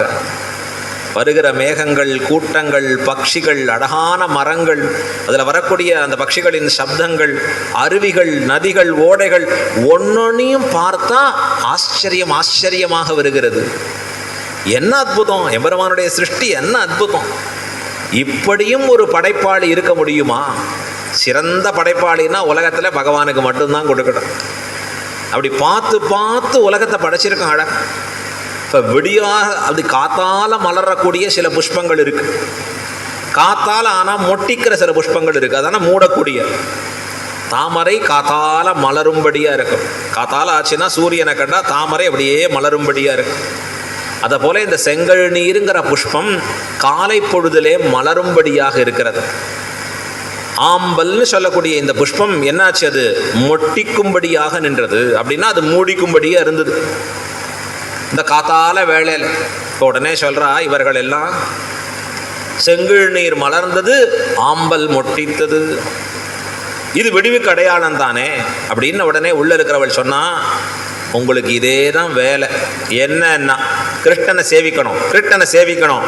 அதுக்காக என்ன பண்ணுறதுன்னா நேராக போய் அங்கே நீங்கள் பார்க்கக்கூடிய இடங்கள்ல வயலில் இருக்கக்கூடிய செங்கை நீர் புஷ்பத்தை நீங்களே கையால் மலர்த்தி ஆம்பளை நீங்களே மூடிட்டு வந்துடுவேன். இது எதை போல இருக்கும்னா எல்லாம் கிருஷ்ணனை போல, கிருஷ்ண சகவாசத்தில் நீங்கள் பண்ணுற கூத்து இதெல்லாம். கிருஷ்ணன் ஒரு பெண் பிள்ளைக்கும் வார்த்தை கொடுத்துட்டு வருவார். கிருஷ்ணன் வார்த்தைனா அது காற்றோடு அவ்வளவுதான். அவரும் எப்படின்னா காற்றில் கடியன்னு பேர், காற்றை கூட பிடிச்சிடலாம், கிருஷ்ணனை பிடிக்கிறது கஷ்டம். கிருஷ்ணன் ஒரு பெண்ணிடத்தில் சொல்லுவார், நான் 3ஆம் ஜாமத்தில் உங்கள் வீட்டில் தான் இருப்பேன், முழுவதுமாக ஒரு ஜாமம் உங்கள் வீட்டில் தான். ஒரே அதிசயம் அவளுக்கு, கிருஷ்ணன் நம்ம வீட்டில் இவ்வளோ இருக்க போகிறானா, இவ்வளோ நாள் இருக்க போகிறானா, ஜாமங்களாக பிரிக்கிறாள் அழகா ஒரு பொழுதை. இப்போ ராத்திரி முழுக்க உங்கள் வீட்டில் தான் உடனே அவளுக்கு ஒரே சந்தோஷம், அப்பா கிருஷ்ணன் வந்து இவ்வளோ நாள் இருக்க போகிறானா அப்படின்னு. கிருஷ்ணன் எப்போ வருவான் காத்துட்டே இருப்பா. சொன்ன நாளைக்கு ஒரு நாளும் வரமாட்டான். திடீர்னு உள்ள புகுவான் எம்பெருமான், வந்து அவளோட அழகா பேசிகிட்டே இருப்பான். உடனே ஒரு சாம கோழி கூவருது. என்ன எம்பெருமான் பார்த்தான், பாரு அதுக்குள்ள சாமம் முடிஞ்சிடுது. இவளுக்கு ஒண்ணுமே புரியல, இப்பதானே வந்த நீ, அதுக்குள்ள எப்படி சாமம் முடிஞ்சுது? உடனே அடுத்த பெண் பிள்ளை வீட்டுக்கு போயிடுவோம். அங்க 2 நிமிஷம் தான் பேசியிருப்பான், அதுக்குள்ள திருப்பி சாம கோழி கத்துறது. உடனே அங்க என்னாச்சுன்னார், சாமம் முடிஞ்சுது என்னார். அவளு இப்பதானே வந்து அதுக்குள்ள எப்படி முடிஞ்சது என்னார். இதுதான் கிருஷ்ணன் பண்ற சூக்ஷ்மம். போறச்சேயே ஒரு பெரிய கோணி பை எடுத்துன்னு போயிடுறான் கிருஷ்ணன், அதுக்குள்ள இந்த கோழியை உள்ள போட்டுன்னு போயிருக்க. கரெக்டா கொஞ்ச நேரம் ஆன உடனே அதை ஒரு கிள்ளுறான், உடனே அது கத்துறது, உடனே முடிஞ்சு போச்சு பாரு, சாம கோழி கத்தியாச்சு. இந்த எம்பெருமான போலதான் நீங்க பண்றதெல்லாம் செயல்கள்லாம். நம்ம மாத்து பிள்ளைய எழுப்பறச்சே சில பேரண்ட்ஸ் டெக்னிக் பண்ணுவா. என்னன்னா 5 மணிக்கு எழுந்துக்கணுமா, 5 மணிக்கு எழுந்துக்கிறேன். அவனை எழுப்புறதுக்கு என்ன பண்றான்னா அலாரத்தை முன்னாடியிலேருந்தே வைப்பார், 1/2 மணி நேரம் முன்னாடி வச்சு அப்பையிலேருந்தே எழுப்பினாதான் இவன் 5 மணிக்காவது எழுந்துப்பான். அதை போல இவ சொல்றா, நீங்கள்லாம் எப்படிப்பட்டவள் தெரியுமா, கிருஷ்ணனை சேவிக்கணுங்கிற ஆசையில வெறும இருக்கிற செங்கை நீர் புஷ்பத்தை மலரும்படியாக செய்தவர்கள், ஆம்பல் புஷ்பத்தை மொட்டிக்கும்படியாக செய்தவர்கள். உடனே இவ சொல்றா, அது வயல்ல இல்லம்மா, புழக்கடை தோட்டத்து. உன் புழக்கடைனா வீட்டுக்கு வெளியில. இன்னைக்கு வீடே எத்தனோடு தான் இருக்கு, அதுக்குள்ளேயே எல்லாத்தையும் பண்ணிக்கிறோம். அந்த காலத்தில் அப்படி கிரமம் இல்லை. புழக்கடைனா நடந்து போகணும். அந்த பகிர் பூமின்னே சொல்லுவோம். ஓரத்துக்கு இவன் மலங்களை கழிப்பதற்குன்னு சொன்னால் கிட்டத்தட்ட ஒரு 50 அடியாவது நடந்து தள்ளி போகணும். போயிட்டு வந்து தான் அங்கேருந்து இங்கே திரும்பி வரணும். ஏன்னா அதெல்லாம் ஹைஜீன். இன்னைக்கு சொல்கிறது தான் ஹைஜீனுங்கிறது இல்லை. இந்த காலமே மாறி போச்சு. எப்படி இருக்கணும், ஒரு ஆகம் எப்படி இருக்கணும், அதில் எதெல்லாம் நமக்கு நல்லது, எது கெடுதல் என்று சொல்லக்கூடிய நிலைகள் நிறையா மாறி போச்சு. அதை புரியாதனால நமக்கு ஏற்பட்டு இருக்கக்கூடிய ஒரு தாக்கம், அதனுடைய தன்மை என்ன, உயர்த்தி என்ன. ஆச்சாரங்களில் இந்த கிரமங்கள் ரொம்ப ரொம்ப முக்கியம்.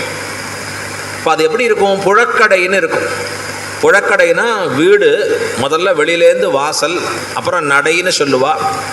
அதை கடந்து இருக்கக்கூடிய உள்ளே தாண்டி போனவுடனே அழகான ஒரு கூடம்னு இருக்கும். அப்புறம் தாண்டி போனால் தளிகை, மற்ற இடம் ஸ்டோர் பண்ணுற இடம் இருந்ததுன்னா அதோட வீடு முடியும். பின்னாடி ஒரு தோட்டம் ஆரம்பிக்கும் பெருசாக. அந்த தோட்டத்தில் கடைசியில் தான் இவர்கள் போய் அந்த ரெஸ்ட் ரூம் சொல்லக்கூடியதெல்லாம் அங்கே தான் பின்னாடி போயிட்டு வரும். அவ்வளோ தூரம் தள்ளி போகும்படியாக இருக்கும்.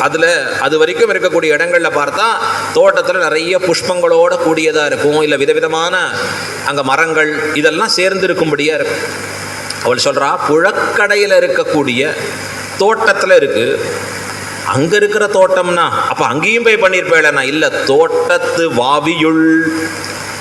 வாவி அப்படின்னா வாபி. இந்த வாவை மாற்றி மாற்றி உபயோகிக்கலாம். வேக்கு பதிலாக பா சொல்கிறது சப்தம் அலவுடு. அதில் சாஸ்திரங்களில் அப்படி சொல்லப்பட்டிருக்கு அழகா, எந்த சப்தத்தில் எப்படி மாற்றிக்கலாம். வாபின்னு சொன்னால் என்ன அர்த்தம்னா கிணறுன்னு அர்த்தம். கிணறுகளே பல வகை. இனிமேல் குழந்தைகளுக்கு கிணறு எங்கே கிடைக்கும்னு தேடி பார்க்கணும். இந்த சுவாமி போன்ற அங்கங்கே இருக்கிற ஆச்சார அனுஷ்டான மிக்கவர்கள்ட்ட அங்கே பார்க்கலாம் அழகா. கிணறுல இருக்கிற தீர்த்தம் சுத்த தீர்த்தம்னு பேர். சுத்தம்னா என்ன அர்த்தம், எப்பவும் பூவோட ஸ்பர்ஷம் இருக்கு, பூமியோட ஸ்பர்ஷம் இருக்கிற தீர்த்தத்துக்கு தான் சுத்தம். சுத்திங்கிற சாஸ்திரம் என்னெல்லாம் சொல்லியிருக்கோ இன்னைக்கு சயின்ஸ் ஆமா ஆமான்னு பின்னாடி தலை ஆட்டுறது. எதுங்கிறத பின்னாடி சொல்ல வரேன். இப்போ இந்த கிணறுங்கிறது எப்படிப்பட்டதாக இருக்குது, அதாவது பூமியோட ஸ்பர்ஷம் இருக்குது. நான் ஏற்கனவே சொன்னேன், ஓடுகிற ஜலம் இருக்கே அது உத்தமம், தேங்கி இருக்கிற குளம் குட்டைகள் இருக்கே அது மத்தியமம், கிணறுங்கிறது அதமம். ஸ்ரீரங்கநாதர் அதனால தான் கிணத்துலேருந்து கூட எடுத்துக்க மாட்டார் திருவாராதனத்துக்கு. எப்படி வரணும்னா டெய்லி திருக்காவேரியிலேருந்து வரணும். சில சமயம் நாம் செய்த பாவம் திருக்காவேரியில் ஜலம் இல்லாமல் போச்சேன்னார், திருக்காவேரியில் ஒரு கிணறு நோண்டி அங்கேருந்து தான் வரணும். அப்போ கூட இங்கே வரக்கூடாது. உள்ள 12 கிணறு இருக்குது ஸ்ரீரங்கம் கோயிலில், அங்கேருந்து எடுத்துக்க மாட்டார் தீர்த்தம். திருக்காவேரிட்டேன்னு தான் வரணும். ஏன்? அவர் வரன் கொடுத்துருக்கார். காவேரி மகாத்மியத்தில் சொல்லப்படுறது துலா காவேரி மகாத்மியம்னு பேர் அந்த கிரந்தம். அதில் சொல்கிறார், கங்கையை காட்டிலும் நீதான் புனிதம், உன்னுடைய நீரையே நான் நாள்தோறும் பருகுவேன். அதுதான் இன்றைக்கும் திருக்காவேரிட்டேருந்து தீர்த்தம் எடுத்துட்டு இருக்கார் ஸ்ரீரங்கநாதன். இப்போ இந்த காலத்தில் பாவி அப்படின்னு சொன்னால் இது எப்படி இருக்குன்னா, வாபி கிணறுல பல வகைகள் இருக்கு. நடவாபின்னு பேர் சில கிணறுகள். அப்படின்னா இந்த பூஸ்பருஷம் இருக்கக்கூடிய ஜலத்தில் அமிழ்ந்து குளிக்கணும். சாஸ்திரம் குளிர குடைந்து நீராடாதே பார்த்தோமே நம்ம தான். பள்ளி கிடத்தியோ எப்படி குளிக்கிறோம்னு சொல்கிறதுனா சாஸ்திரம் நீ அமிழ்ந்து குளிக்கணும். இந்த கிணத்துல குளிக்கிறச்சே என்ன பண்ண முடியும்? ஜலத்தை இழுத்து அதுலேருந்து குடிக்க முடியும், அதான் பண்ண முடியும். அப்போ அமிழ்ந்து குளிப்பதற்காக அதை கிணறுலையே நடவாப்பின்னு ஒன்று வச்சுருப்பா. அப்படின்னா படிக்கட்டு மாதிரி கீழே இருக்கும், இறங்கி போய் அங்கேயே அமிழ்ந்து குளிச்சுட்டு வரலாம். இது ஆச்சாரத்திற்காக இருக்கக்கூடிய விஷயம். அப்போ உன்னுடைய வீட்டில், புழக்கடையில், தோட்டத்தில், அங்கே இருக்கக்கூடிய கிணறுல உள்ள இருக்கக்கூடிய புஷ்பம் செங்கழு நீர் வாயின கழுந்து ஆம்பல் வாய் கூம்பினகான். அது யார் வீட்டில்? உங்கள் வீட்டில் யாருன்னா இல்லை, உங்கள் புழக்கடை. உங்கள் புழக்கடைன்னு பிரித்து பேசுகிறேன். உங்கள் வீட்டிலமா, உங்கள் வீட்டில் யாராவது நுழைய முடியுமா உள்ள? சில பேர் ஆகம் பார்த்தா எப்பவும் திறந்துருக்கும், நீங்கள் எப்பவும் வரலாம், ரொம்ப வரவேற்கப்படுகிறீர்கள். இன்னொரு சில பேர் ஆகம் பார்த்துருப்பான், வெளியில் போட்ட உடனே ஒரு பயங்கரமான போர்டை போட்டிருப்பா, பி வேர் ஆஃப் டாக்ஸ். அவள் யாரை சொல்கிறான்னு நமக்கு புரியாது. ஜாக்கிரதையாக இருங்கோ, ஜாக்கிரதை. அது பூட்டியே இருக்கும், ரொம்ப செக்யூரிட்டைஸ்டாக இருக்கும் சிஸ்டம். அதை போல் சொல்கிறா, உன் வீடு எப்படி தெரியுமா இருக்கும்? உள்ள காற்று கூட நுழைய முடியாது. உன் புழக்கடை எப்படி தெரியுமா இருக்கும்? சூரியன் கூட உள்ளே வர முடியாது. தண்டகாரண்யம்னு பேர். பகவான் அந்த தண்டகாரண்யங்கிற வனத்துக்குள்ளே நுழையிறான் எம்பெருமான். அடர்ந்த காடு, இருளை தவிர ஒன்றும் கிடையாது. சூரியனையே பார்த்து பல காலங்களாச்சு. அந்த தண்டகாரண்யத்துக்குள்ளே எம்பெருமான் உள்ளே போகிறானா. இப்போ வர்ணிக்கிறார் வால்மீகி. இது எப்படி இருக்குன்னா, சோபயன் தண்டகாரண்யம். பகவான் தண்டகாரண்யத்தை ஒளிரச் செய்தான். அப்படின்னா என்ன அர்த்தம்னா, வெளியில சூரியன் வரல, உள்ள எம்பெருமான் எழுந்துள்ளுகிறானே, இவனுடைய சோதி உருவே அங்க வெளிச்சமா இருந்துதான். தண்டகாரண்யத்தை பலபலன்னு ஆக்கித்தான் எம்பெருமானுடைய திவ்ய தேஜஸ்ன்னு கொண்டாடுகிறார் வால்மீகி. இப்போ சொல்றா, அசூரிய பட்சமான, அதாவது சூரியனையே பார்க்காத உங்கள் புழக்கடை. எப்பவும் அடியார்களை பார்த்து நீ உன்னோடது இது என்னோடதுங்கிற எண்ணம் நம்முடைய சம்பிரதாயத்தில் சொல்லுவதில்லை. எப்பவும் சம்பிரதாயத்தில் எப்படி சொல்றது வழக்கம்னா, நாம் நாம்ங்கிறது தான் எப்பவும் சொல்லக்கூடிய வழக்கம். எந்த இடத்துலையும் பிரித்து சொல்றதில்ல. ஆழ்வார் சொன்னார், ஒழிவில் காலமெல்லாம் உடனாய் மன்னி வழிவிலா அடிமை செய்ய வேண்டும் நாம். நாம்னு சொல்லுவேன். அடியார்களுக்குள்ளே நான் நீ என்று பிரித்து சொல்லுவதாக இருப்பதில்லை சம்பிரதாயம். ஏன் அப்படி பிரிப்பதில்லை அப்படின்னு பார்த்தா, அடியார்கள் எல்லாருமாக சேர்ந்து ஒரு குழாமாக இருப்பவர்கள். தனித்து பிரித்து அப்படி பார்க்கறது இல்லை. அது கோஷ்டிக்குள்ளே அப்படி பிரிவு பாகுபாடு ஏற்பட்டதுன்னா எம்பெருமானுக்கு திருமுகம் வருந்தி இருக்குமா, அவருக்கு கஷ்டமா இருக்குமா. கோஷ்டினாலே இப்போ என்னாச்சு, கோஷ்டி பூசல் தான் அதிகமாக இருக்கு. அங்கதான் ஃபைட்டே, நானா நீயா. அது எங்கேயோ டிவியில் காமிக்கிறது இல்லை, இங்கே நமக்கு தான் நடக்கிறது. அது எதனால ஏற்படுகிறது? இன்னும் அந்த அகங்காரம் மமகாரம் நம்ம விட்டு போல. ஆழ்வார் சொன்னார், யானே எந்தனதே என்றிருந்தேன், யானே நீ என் உடமையும் நீயே. இந்த நான் எனது முழுவதுமாக கழிகிற வரைக்கும் அப்ப என்ன ஆகாதுன்னா, எம்பெருமானுடையவன் அடியேன்கிற எண்ணம் வராது. இப்போ அடியேன் அடியேன்னு ஸ்ரீவைஷ்ணவத்தில் சொல்கிற பழக்கம் உண்டு. யாரை பார்த்தாலும் ஒருத்தர் அடியேன் அடியேன் அடியேன். ஆழ்வார் பாசுரத்திலையும் அப்படி தான் சொல்லியிருப்பார், அடியேன் செய்யும் விண்ணப்பமே நெடியானை அடி நாயேன் நினைந்துட்டேனே. ஆழ்வார் சொல்கிறார் பாசுரங்கள் எல்லாம், தேவரினுடைய திருப்பாதங்கள் அடியேனுடைய தலைமேலவே. ஆனால் சில இடங்களில் ஆழ்வார் சொல்கிறார், நான் கண்டுகொண்டேன் நாராயணா என்னும் நாமம். நான் வேற சொல்கிறார் ஆழ்வார் சில இடங்களில் சொல்கிறச்சு. இப்போ நாம் எப்படி பிரயோகம் பண்ணுறோம்? நாமும் சில இடங்களில் அடியேன் அடியேன்னு சொல்லணும். சில இடங்களில் பார்க்குறச்சு நான் யார் தெரியுமா, நான் எப்படிப்பட்டவன் தெரியுமா. எங்கே சொல்கிறாருன்னா கோயிலில் வந்து பெருமாள் முன்னாடி அங்கே தகராறு. பெருமாள் பார்க்குறாரு, நான் யாருன்னு தெரிஞ்சுக்கிறது தாண்டா வந்தேள் கோவிலுக்கு. அங்கே ஒரு தகராறு, நான் யார் தெரியுமா. எம்பெருமான் பார்த்துட்டே இருக்கார் அந்த தகராறு. அப்போ ஆழ்வார் சொல்கிற அடியேன் நானுக்கும் நாம் சொல்கிற அடியேன் நானுக்கும் என்ன வித்தியாசம்னு கேட்டார். ஆழ்வார் அடியேன்னு சொன்னாலும் நான் சொன்னாலும் அடியேன் தான் அர்த்தம். நாம் அடியேன்னு சொன்னாலும் நான் சொன்னாலும் நான் தான் அர்த்தம். சில பேர் ஃபோன் எடுத்து அடியேன் அப்படின்னா ஐயோ நீர் பேசாமல் மெதுவாகவே சொல்லும் போகிறோம். இந்த சொல்கிற சப்தமே பயமாக இருக்கு. இது நானே சொல்லிடலாம் போல் இருக்கு. அடியேன் அது விண்ணப்பிக்கணும். சில பேர் அடிக்கடி அடியேன்னு சொல்லுவோம். இந்த சாஸ்திரத்தில் ஒன்று சொல்லுவா, அதிவினயம் தூர்த்த லட்சணம். ரொம்ப ரொம்ப வினயமாக இருந்தாலே ஜாக்கிரதையாக இருக்கணுங்கிறது சாஸ்திரம். எப்போ பார்க்குற செய்யும் அடியேன் அடியேன் அடியேன், இன்னும் இவ்வளோ அடியேன் அடியேன் ஏன்னு சொல்லிட்டே இருக்க. புதுசாக வந்த சிஷ்யருக்கு ஒன்றுமே புரியல. என்னமா இருக்கார் அந்த சிஷ்யர், பார்க்குறச்சேலாம் அடியேன் அடியேன் அடியேன்கிறாரு ஆச்சாரியன்ட்ட. திடீர்னு ஆச்சாரியன் கூப்பிட்டு இங்கே வாப்பா, அங்கே போய் இந்த சாமான்கள்லாம் வாங்கிட்டு இந்த எம்பெருமானுக்கு சமர்ப்பிச்சுட்டு வான்னார். அடியேன் அதுதான் பண்ண முடியாது அடியேன். இந்த புதுசாக வந்தவருக்கு தெரிஞ்சுது, இப்போதான் எனக்கு அடியேனுக்கு மீனிங்கே புரிஞ்சுதுன்னு.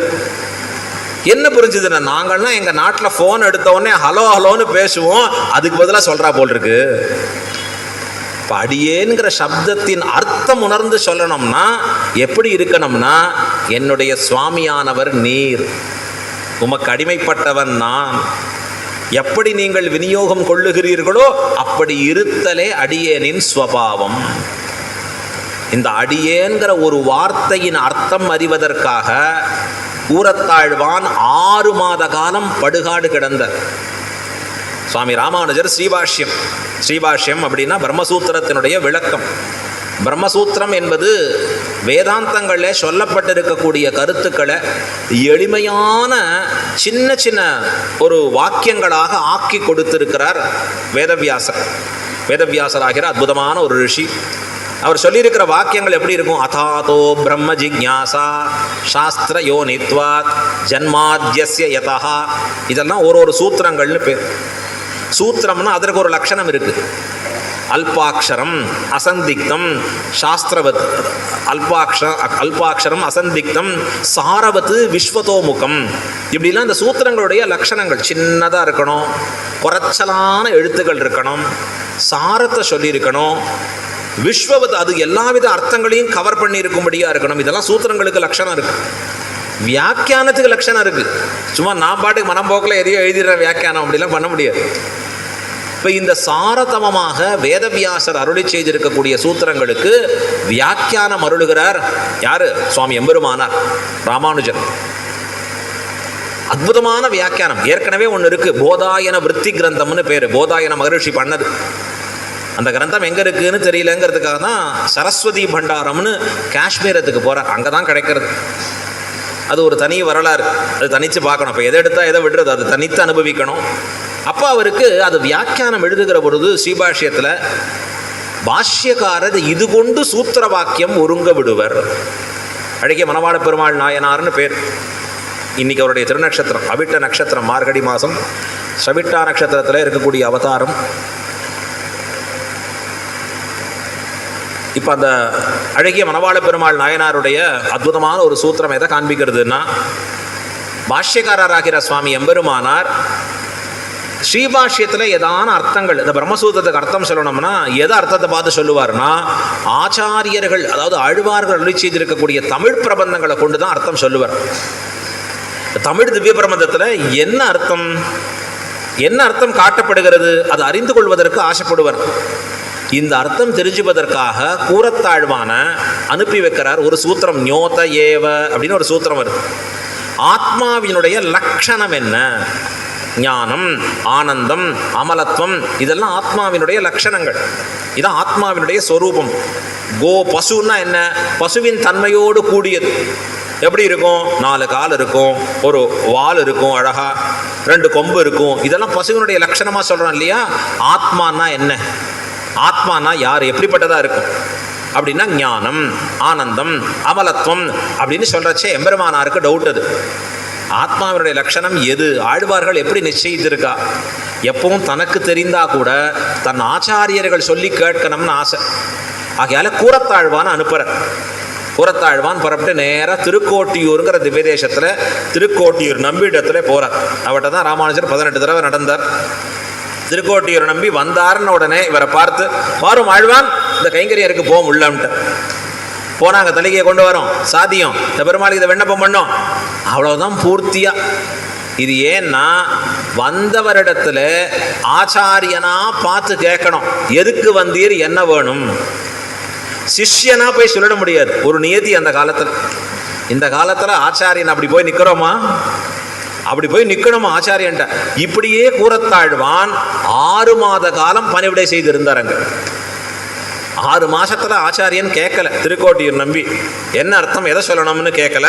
கடைசியாக கூரத்தாழ்வான் விண்ணப்பம் பண்ணார், ராமானுஜரை பிரிந்திருந்து ரொம்ப நாள் ஆச்சு, அடி எனக்கு சமமாக இருக்கு, அடி என் விடை கொள்ளட்டமான்னு பிரார்த்திக்கிறார். அனுமதி தர வேண்டும் தேவரீர். அப்பதான் திருக்கோட்டியூர் நம்பி கேட்கிறார், எதற்காக வந்தீர் நீர்னர்? இங்கே எப்போ கேட்டார்? 6 மாதம் கழிச்சு. இப்போ அவர் சாதிச்சார், இல்லை எம்பெருமானார் அனுப்பினது ஆத்மாவினுடைய ஜீவாத்ம ஸ்வரூப லட்சணம் என்னன்னு கேட்டுன்னு வர சொன்னார். இதுதானே ஆழ்வான் நம்மாழ்வார் அடியேனுள்ளான் உடலுள்ளான் என்பது கண்டாயே. இவ்வளவுதான், இந்த ஒரு வாக்கியம் தான், சென்டென்ஸ் தான் அர்த்தம் அவருக்கு. இதுக்கு 6 மாசம் இருந்தார். பரமகிருபை பரமகிருபை அப்படின்னு ஆழ்வான் புறப்பட்டார். கூரத்தாழ்வான் இந்த ஒரு வார்த்தை ஏற்கனவே திவ்ய பிரபந்தத்தில் இருக்குது. இருக்கிற வார்த்தையை திருப்பி சொல்றார், அடியேனுள்ளான் உடலுள்ளான் என்பது கண்டாயே. ஆழ்வார் முதல்ல எப்படி தன்னை சொல்லிக்கிறார்னா, அடியேனுள்ளான். ஞானம் என்பது ஜீவாத்மாவின் லட்சணம் கிடையாது, சேஷத்துவம், அடிமைத்தனம் என்பதுதான் இந்த ஆத்மாவினுடைய லட்சணம். பகவானுக்கு அடிமையாயிருத்தலாகிற ஸ்வரூபம். இது வெறுமை இப்போ உள்ள வாங்கிப்போம், இதை பற்றி தனித்து நாம் அனுபவிக்க வேண்டியது. எப்போ எம்பெருமானுக்கே நான் அடியவன் ஆயிடுத்தோ, என்னோடதுன்னு சொல்லுவதற்கு எதுவும் இல்லை. அப்போ மற்றவர்களோடு பிரித்து சொல்லுவதற்கு, அடியார்களோடு சண்டையிட்டு கொள்ளுவதற்கு எனக்கு வாய்ப்பே இல்லை. ஆனால் இங்கே என்ன சொல்கிறா, உங்கள் புழக்கொடை சுவாமி நம்ம திருமாளிகைக்கு எழுந்திரடணும். ஆச்சாரியனை பிரார்த்திக்கிறச்சு, சுவாமி தேவரீர் குடிசைக்கு தேவர் எழுந்திரடணும்னு பிரார்த்திக்கிற. அப்படின்னா என்ன அர்த்தம்? சிஷ்யனுடையது ஆச்சாரியன் திருமாளிகை. நான் சீவச்சன பூஷணத்தில் அற்புதமாக விவரிக்கிறேன். ஆச்சாரிய சிஷ்ய சம்பந்தம் எப்படி இருக்கணும், எப்படியெல்லாம் ஒரு சிஷ்யனிடத்திலே ஆச்சாரியன் விநியோகப்படுத்த வேண்டும், அவனுடைய தனத்தை எப்படி உபயோகிக்கணும். இப்போ இவர் அழைக்கிறச்சே எப்படி பண்ணணும்? தேவர் குடிசை யாருக்கு பார்த்து, உங்களோடு தான் ஆச்சாரியன் எழுந்துள்ள பண்ணுறார், அவர் அமர்க்கிறார், நன்னா இருக்கே. உடனே அவரை பார்த்து, என்னோடு தானே, எனக்கே எழுதி கொடுத்துரும், அப்படியும் கொடுக்க தயாராக இருக்கணும். சிஷ்யன் இது ஆச்சாரியனுடையதாக கொண்டுதான் அவன் வாழ வேண்டும். ரொம்ப ஆச்சரியமா இருக்கு. அந்த சிவச்சன மோஷனம் எடுத்தா சொல்லவே முடியாது. நம்மளை கொள்ளில் மிடியனாம் கொடுக்கில் கள்ளனாம் கோள் கொடை உண்டாகில் சம்பந்தம் குலையும். எத்தனை சொல்றாரு இங்க, எடுத்து பார்த்தா ஆச்சரியமா இருக்கு. சரி, அதெல்லாம் ஒரு பக்கம் இருக்கட்டும். அப்ப அடியேன் அப்படின்னு சொல்றதுன்னா எதை காண்பிக்கிறது?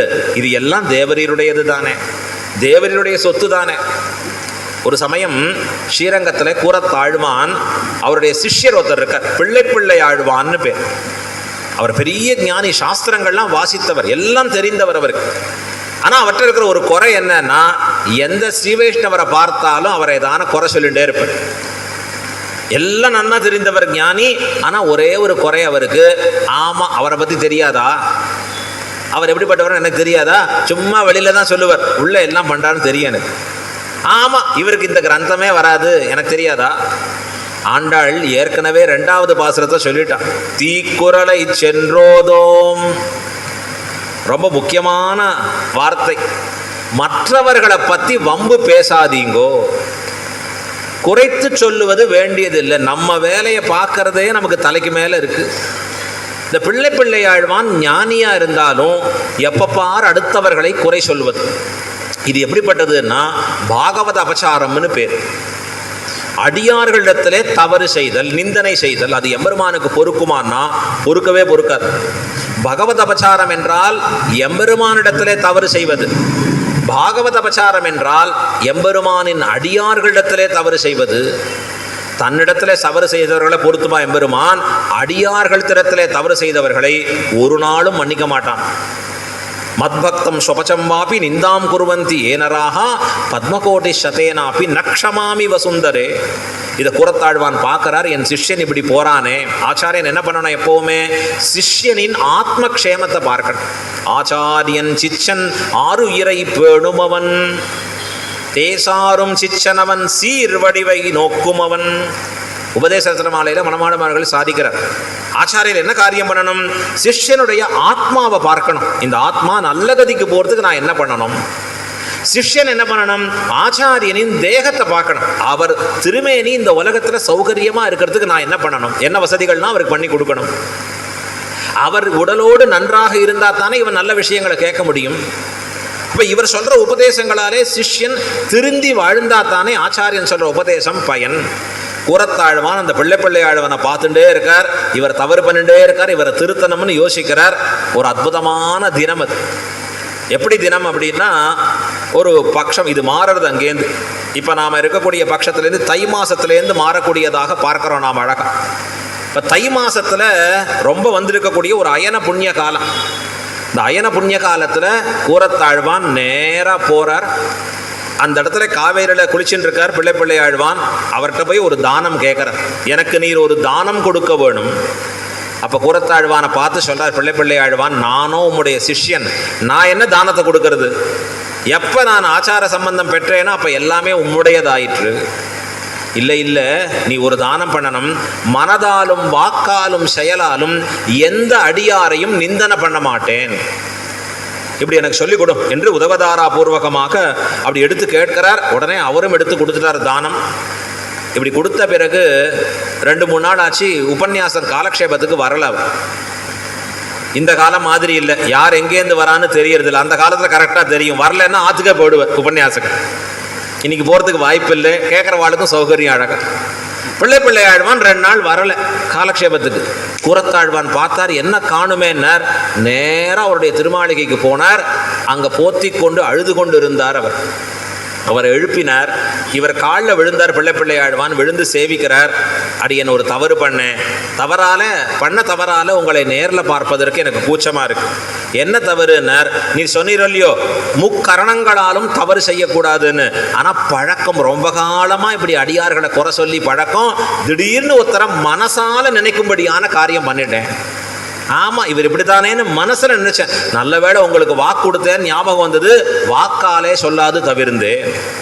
அப்போ கூறத்தாழ்வான் சொன்னார், நீ உடலாலே தவறு செய்ய மாட்டேன், பண்ணினா அடிதடி வந்ததுன்னா பிடிச்சிட்டு போயிடுவான் ராஜா, தண்டனை கொடுத்துருவான். மனசால இருக்கிற செய்த தவறுக்கு இப்போ மனசால பிராயச்சித்தம் வந்துடுது. உமக்கு தவறு செய்தோங்கிற வருத்தம் வந்தது, பிராயச்சித்தம் ஆயிடுது. வாக்காலே மட்டும் அடியார்களிடத்திலே தவறு செய்யாது பார்த்து கொண்டு செல்லும் என்று ஆழ்வான் சொன்னார். அப்போ அடியார்கள் ஒருவருக்கொருவர் எப்படி இருக்கணும், இந்த நியத்தி நமக்கு ஸ்ரீவைஷ்ணவத்தில் ரொம்ப முக்கியம். அது இல்லாமல் இங்கே வார்த்தை சொல்கிறா, உங்கள் புழக்கடை. உங்கள் புழக்கடைன்னு இவள் ஏன் அப்படி பிரித்து வார்த்தை சொல்கிறா அப்படின்னா, கிருஷ்ணானுபவத்துக்கு எல்லாரும் போக வேண்டி இருக்க இவள் மட்டும் எழுந்து வரமாட்டேங்கிறான். அதனால் அவளிடத்துல ஏற்படுகிற கோபம், ஒரு பொய்யான ஒரு கோபம். இந்த பொய்யான கோபத்தாலே வார்த்தை சொல்கிறா உங்கள் புழக்கடை. ஆழ்வாருக்கும் பெருமாள்கிட்ட அப்பப்போ ஒரு பொய்க்கோபம் வரும். ஆழ்வாருடைய பாவம் ஒரு பெண்ணிலைமை எய்தி இருக்கக்கூடிய சமயத்தில் பெருமாள் வரேன்னு சொல்லுவார், வந்திருக்க மாட்டார். வராத பொழுது கொஞ்சம் காலதாமதமாகி பெருமாள் வந்து நின்னா ஆழ்வார் முகத்தை இப்படி திரும்பிப்பார். பராங்குஷ நாயகியாக இருக்கிறவள் இப்படி திரிகிறார். அந்த இடத்துல ஒரு பந்து இருக்கும். பெருமாள் அந்த பந்தை எடுத்து விளையாடுவார். ஆழ்வாரை தன் பக்கத்தில் ஈர்ப்பதற்காக அப்படி பந்தை அப்படி எடுத்து தான் போடுகிற பொழுது ஆழ்வார் சொல்லுவா, என்னுடைய பந்தும் கடலும் தந்து போகு நம்பி, அது என்னோட பந்து, வச்சுட்டு போனீர் அப்படின்னு சொல்லுவாராம். ஒரு பொய்க்கோபமாக சொல்லுகிற வார்த்தை. அதை போல இங்கே இவர்களுக்கு உங்கள் புழக்கடை அப்படி பிரித்து சொல்றா. தோட்டத்து வாவையுள் செங்கழு நீர் வாய் நெகிழ்ந்து ஆம்பல் வாய் கூம்பினகான். இது விடுவிக்கு அடையாளம் தானேன்னு சொல்ல இல்லையாம்.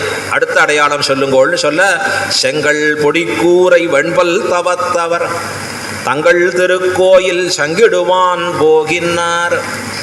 தேவதாந்தரங்களை பூஜிப்பவர்கள் கூட விடியற் காத்தால் எழுந்துட்டு அவர்குள்ள புறப்படுறான். ஏன்னா சீக்கிரம் போலன்னா ராஜா தண்டித்துருவான்ங்கிற பயத்தில் போறா. சங்கிடுவான் போகினார். சங்குன்னு சொன்னால் சாவின்னு ஒரு அர்த்தம் உண்டு. கோயிலை திறப்பதற்குண்டான ஒரு உபகரணமாக இருக்கக்கூடியது சாவி. இந்த காலங்காத்தால் எழுந்து புறப்பட்டு ஓடணும் கிடுகிடுகிடுன்னு. அதுக்கு சீக்கிரம் எழுந்தோமோ குளிச்சோமோ பண்ணோமோ எதையோ பல்ல விளக்கி கிடுகிடுன்னு ஓடும்படியாக இருக்கணும்.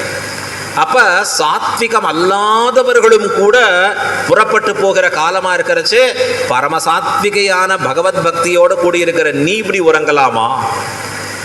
அவள் உள்ளேந்து கேட்குறா, இது நமக்கு எப்படி அனுஷ்டானமாகும்? மேலையார் செய்வனகள்னு சொன்னால் தர்மஜ சமயா பிரமாணம். அப்படிப்பட்ட பெரியோர்களின் அனுஷ்டானம் தானே பிரமாணம்னா அதற்கும் இது உதாரணம் சொல்கிறாமா? இது எப்படிப்பட்டதாக இருக்குன்னா, செங்கல் பொடி கூரை. கூரைன்னு சொன்னால் வஸ்திரம், வேஷ்டி. செங்கல் பொடி அப்படின்னா இந்த சாம்பல். இது எப்படி இருக்குன்னா சன்னியாசிகள் உடுத்தக்கூடிய வஸ்திரம். சன்னியாசிகள் உடுத்தக்கூடிய வஸ்திரம் காஷாயம்னு பேர். இந்த காஷாயம் தரித்திருக்கக்கூடிய சன்னியாசிகள் செங்கல் பொடிக்கூரை. அவர்கள் எப்படிப்பட்டவர்களாக இருக்கா? வெண்பல் தவத்தவர், கையில் திருதண்டத்தோட கூடியவர்களாக இருப்பா. ரொம்ப அழகான மேலே ஒரு வெள்ளை கொடி இருக்கு, பவித்ரம்னு பேர். ராமானுஜர் கையில் இருக்கார் அழகா. காஷாய சோபி கமனீயசிகா நிவேஷம் தண்டத்ரயோஜ்வலகரம் இமலோபவீதம் அப்படின்னு கொண்டாடுற அழகா. தன்னுடைய கையில் திருதண்டத்தை வச்சுட்டு இருப்பார் சுவாமி ராமானுஜர். அதில் ஒரு பவித்திரம் இருக்கு. இது எதை காண்பிக்கிறதுனா, முதலியாண்டானும் கூறத்தாழ்வானும் போலே ராமானுஜர் தண்டமும் பவித்திரமுமாக ரெண்டு பேரை பக்கத்திலேயே வச்சுட்டு இருப்பார். யார் அப்படின்னா, திருதண்டமாக இருப்பவர் முதலியாண்டான், பவித்திரமாக இருப்பவர் கூறத்தாழ்வான். சன்னியாசிக்கு திருதண்டத்தை விட்டு அகல முடியாது. அதை போல இந்த தண்டமும் பவித்திரமுமாக இருக்கக்கூடிய முதலியாண்டான் கூறத்தாழ்வாரை விட்டு அகல மாட்டார். அப்படி வெண்பல் தவத்தவர் இந்த சன்னியாசிகள் தங்கள் திருக்கோயில் விடியற் காத்தால எழுந்துண்டு அனுஷ்டானங்களை பண்ணி தங்கள் மடத்தில் இருக்கக்கூடிய எம்பெருமானுக்கு கதவை திறந்து சங்கிடுவான் போகின்னார். விடியற் காத்தால திருக்காப்பு நீக்கி திருவாராதனம் பண்ண தொடங்குகிறார்கள். ஸ்ரீரங்கத்தில் ராமானுஜர் எழுந்தருளி இருந்த மடம் இன்றைக்கும் இருக்குது. ஸ்ரீரங்க நாராயணஜீயர் மடம்னு பேர். வடக்கு வாசலில் தாயார் சன்னதிக்கு வெளியில் வந்தால் அங்கே பார்க்கலாம். அந்த மடத்திலேருந்து சுவாமி ராமானுஜர் புறப்பட்டு வடக்கு வாசல் வழியாக நடந்து போய் அந்த கொள்ளத்தில் இன்னும் கொஞ்சம் தூரம் தள்ளி போனோம்னா ஆளவந்தார் படித்துறைன்னு ஒன்று இருக்குது. ஆளவந்தாருடைய சரம திருமேனி வைத்த இடம். அதுக்கு என்ன பேர் சொல்லுவா? திருவரசுன்னு சொல்லுவாள். ஸ்ரீவைஷ்ணவத்தில் சமாதின்னு சொல்கிறது இல்லை, அதுக்கு பேர் என்ன? திருவரசு. ஆளவந்தார் திருவரசு இருக்கக்கூடிய இடம் இருக்குது இன்றைக்கும் ஸ்ரீரங்கத்தில். வடக்கு வாசலில் போனீங்கன்னா இப்போ ஃபேமஸாக இருக்கிறது யாத்ரி நிவாஸ்ன்னு பேர். அதுக்கு முன்னாடி இடங்களில் இடதுகை பக்கம் பார்த்தா இதெல்லாம் இருக்கும். இந்த ஆளவந்தார் திருவரசுங்கிற இடத்துல தான் ஆளவந்தார் படித்துறை. இதெல்லாம் அடியன் இப்போ நடந்தது இல்லை, 1200 வருஷங்களுக்கு முன்பு நடந்தது. இது ஒவ்வொன்றும் ரெக்கார்டு. இன்றைக்கும் அந்த இதில் எடுத்து பார்த்தீங்கன்னா டாக்குமெண்ட்டில் பட்டாசிட்டால ஆளவந்தார் படித்துறைன்னே இருக்கும் அது பேர். அந்த ஆளவந்தார் படித்துறைனா ஆளவந்தார் அங்கே இறங்கி தான் குளிப்பறான், தீர்த்தம் ஆடுவர். அவர் இறங்கி குடிக்கக்கூடிய படித்துறைக்கு பேர் ஆளவந்தார் படித்துறை. ஆளவந்தார் யாருன்னார்? ராமானுஜருடைய மானசீகமான குரு. ராமானுஜர் சாதிக்கிறார், பகவத் ராமானுஜர் தன்னுடைய ஸ்லோகத்தில், யத்பத அம்போருகத்யான வித்வஸ்த அசேஷ கல்மஷா வஸ்துதாமுபயாத்தோகம் யாமுனேயம் நமாமிதம். இந்த யாமுனாச்சாரியர்னு இருக்கார் பாருங்கோ, அவருடைய திருவடிகளை தியானித்ததுனால தான் ஒரு வஸ்துவாகவே நான் மாறினேன். இல்லைன்னா அது வரைக்கும் நான் உபயோகம் இல்லாதவனாக இருந்திருப்பேன். அந்த ஆளவந்தார் தான் ராமானுஜரை கடாட்சிச்சார். என்ன கடாட்சிச்சார் தெரியுமா? முதல்வன் இவன். முதல்வன் நோக்கி கொடுத்த காஞ்சிபுரத்தில் வரதராஜ பெருமாள் கோயிலில் ராமானுஜர் வேறொரு அத்வைதியோட கூடியிருக்கக்கூடிய யாதவ பிரகாஷன்னு பேர், அவனோட கூட ஸ்டூடெண்ட்டாக இருக்கார். அப்போ ஆளவந்தார் தூரக்கேந்து கட்டாட்சிக்கிறார். என்ன கட்டாட்சியா தெரியுமா? முதல்வன் இவன் தான் நம்முடைய சம்பிரதாயத்திற்கு அற்புதமான பல கைங்கரியங்களை பண்ண போகிறான். அப்போ நேரடியாக பார்க்கல, பேசிக்கல. ராமானுஜர் அப்போ கிரகஸ்தாசிரமம் இல்லறத்தில் இருக்கார், காஷாயம் வாங்கிக்கல. அந்த கட்டாட்சம் எம்பெருமானாரை இன்று ஒரு பொருளாக ஆக்கியது. அந்த ஆளவந்தார் தீர்த்தாமாடினது, குளிச்சதுன்னு சொல்ல மாட்டோம் வைஷ்ணவத்தில், தீர்த்தாமாடினதுன்னு சொல்லும். அந்த தீர்த்தாமாடின துறைக்கு பேர் என்ன? ஆளவந்தார் படித்துறை. ஆளவந்தார் பரமபதம் போயாச்சு. அதுக்கப்புறம் ரொம்ப காலம் கழிச்சு தான் ஸ்ரீரங்கத்துக்கு ராமானுஜர் வரார். ஸ்ரீரங்க க்ஷேத்திரத்தில் குடியிருக்கார்.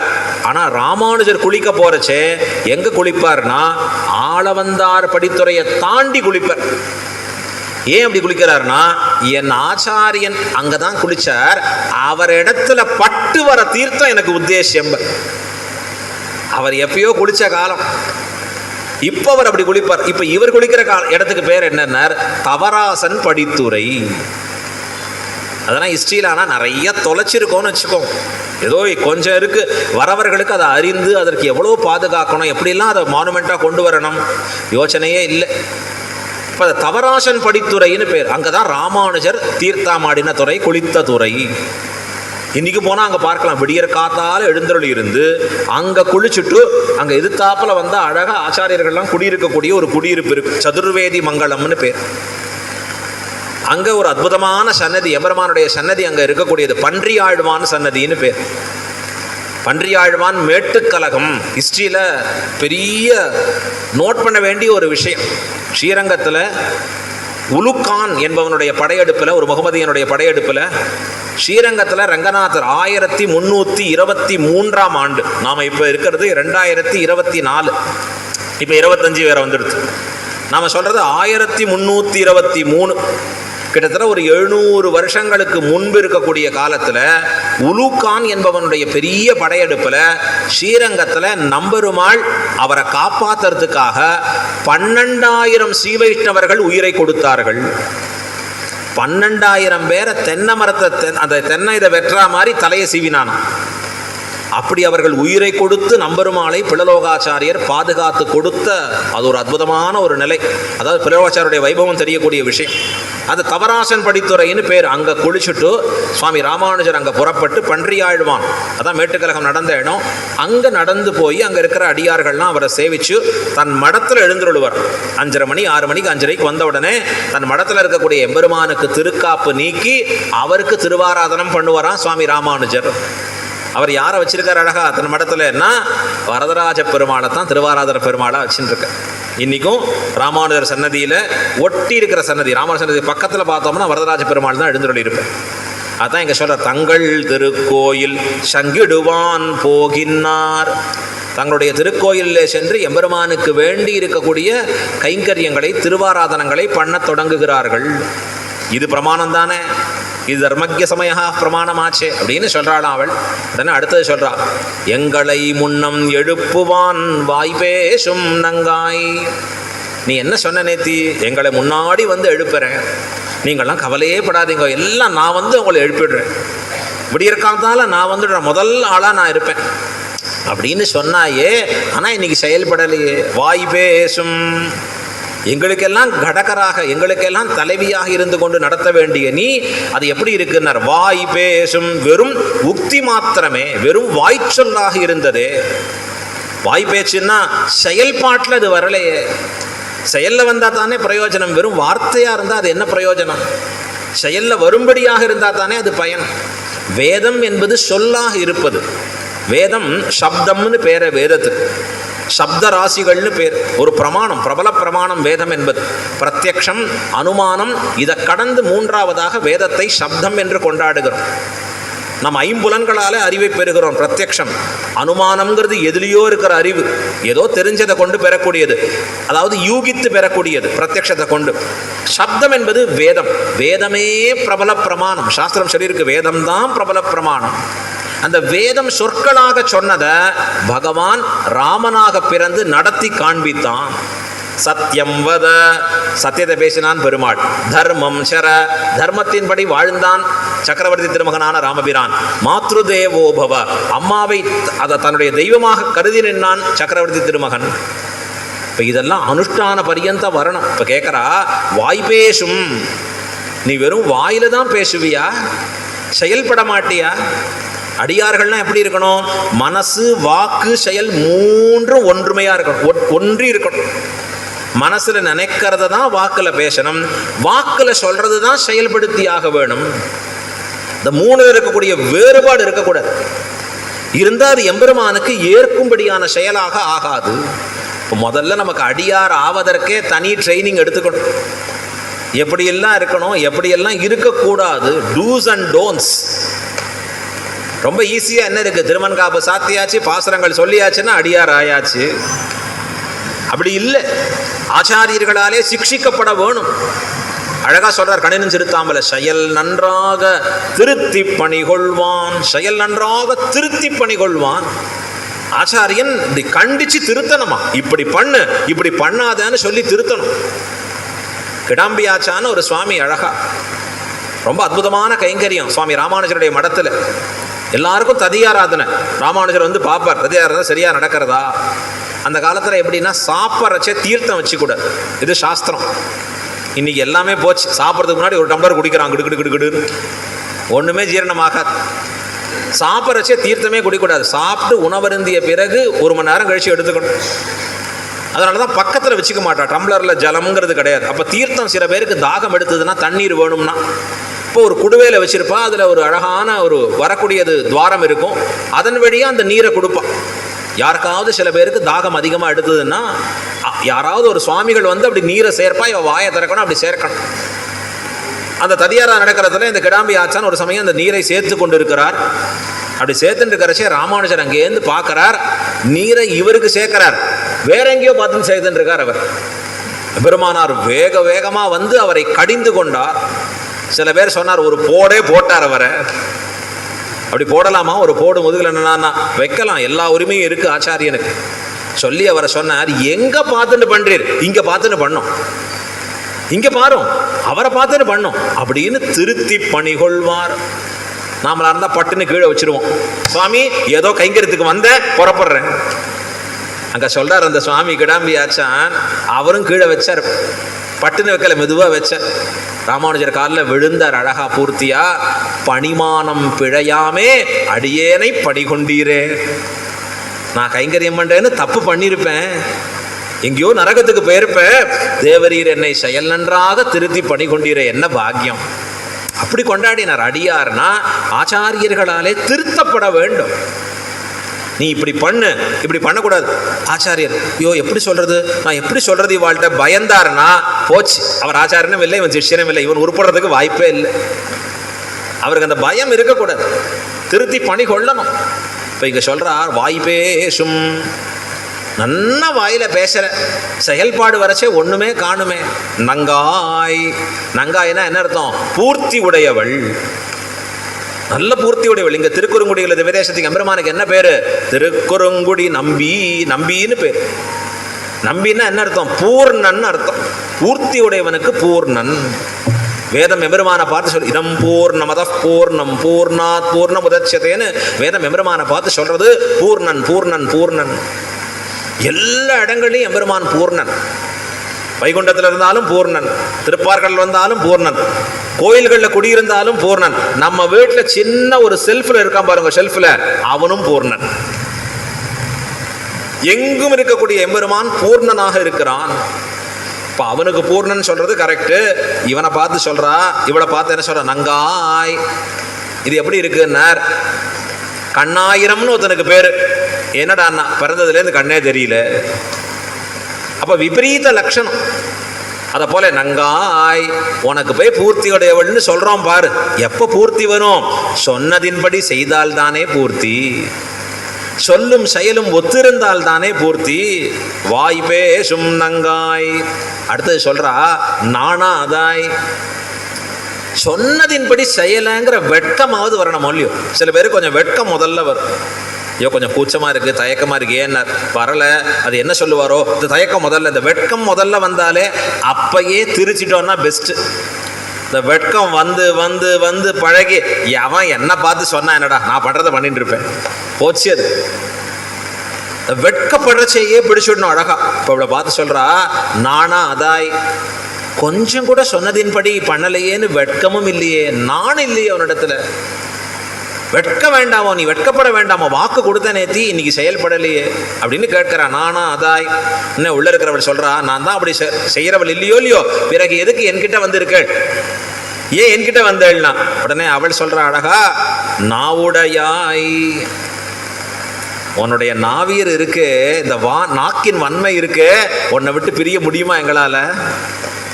என்ன அற்புதமா பேசக்கூடிய சொலல் வள்ளலாக நீ இருக்கிறாய். பெருமாள் இடத்துல ஹனுமான் வந்து பேசுறார். 2 பேர் வராளே, யாருன்னு விசாரிச்சுக்கோன்னா. சுக்ரீவன் ஹனுமார் வராரு, பேசுகிறார், பேச்சு கொடுக்குறார், தன்னை பற்றி சொல்லிக்கிறார். அந்த எம்பெருமான்ட்ட அழகாக விசாரிக்கிறார். பெருமாள் அங்கே பார்த்து சொல்கிறார், லக்ஷ்மணனை பார்த்து, நான் ரிக்வேத வினீதஸ்ய நான் யஜுர்வேத தாரினா.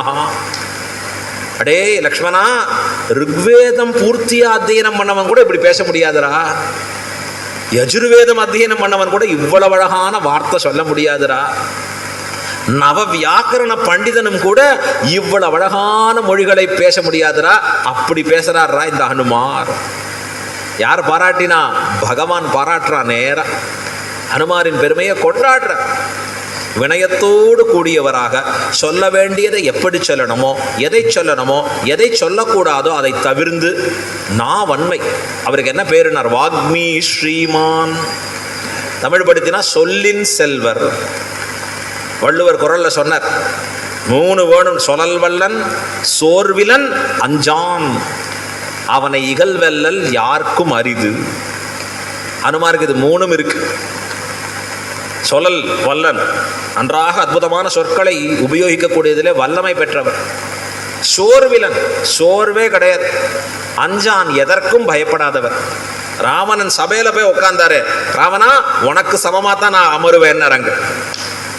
எவ்வளவு ஆச்சரியம் ஹனுமாருடைய பெருமை. அந்த ஹனுமார் நாவீறு படைத்தவர். அதை போல இவ்வளவு சொல்ற, நீ அப்படித்தானமா நாவுடையாய். நீ உன்னுடைய நாவீர் இருக்கு பாரு, அதை சொல்ற வார்த்தைகள் இருக்கு பாரு, எங்களை எல்லாம் மயக்கி உன் பக்கத்துல ஈடுபட வச்சிருக்கு. சங்கொடு சக்கரம் ஏந்தும் தடக்கையன் பங்கையர் கண்ணானை பாட. நாம எல்லாரும் சேர்ந்து என்ன பண்ண போறோம்னா, சங்கு சக்கரமும் தன்னுடைய திருக்கைகளிலே ஏந்தி, இந்த சங்கு சக்கரங்களை ஏந்தினதுனால பகவானுடைய திருக்கரம் கொஞ்சம் வளர்ந்து போயிருக்கான், பெருசா இருக்கான், அழகா. அதனால தடக்கையன், சங்கொடு சக்கரம் ஏந்தும் தடக்கையன். அடுத்தது சொல்றார், அவன் யாருன்னார்? பங்கையர் கண்ணானை. பங்கையர் கண்ணான்னா புண்டரீகாட்சன்னு பேர், தாமரை கண்ணன்னு பேர். ஆழ்வார் பாசுரங்களில் சொல்லுவார், உன்னுடைய தாமரை கண்களால் நோக்காய் நோக்காய் எம்பெருமானே. இந்த குளிர்ந்து இருக்கக்கூடிய தாமரை போன்ற திருக்கண்கள் இருக்கே, அதுல கொஞ்சம் என் பேர்ல கட்டாட்சம் வராதா? வரப்போறது பாசுரம் அங்கன்மான் ஞானத்தரசில் வருது. செங்கண் சிறு சிறிதேல் என்மேல் விழியாவோ, திங்களும் ஆதித்யனும் எழுந்தார் போல் அங்கன் 2ம் கொண்டு எங்கள் மேல் நோக்குதியேள். எங்கள் மேல் நீர் கிருபை பண்ணுவீராகில் எங்களுக்கு பாக்கியம் இல்லையா எம்பெருமானே? யார் ஒருவன் பக்திமானாக வருகிறான் அழகா சாஸ்திரம் சொல்லித்து, ஜாயமானம் ஹி புருஷம் எம்பஸ்சேத் மதுசூதனஹா.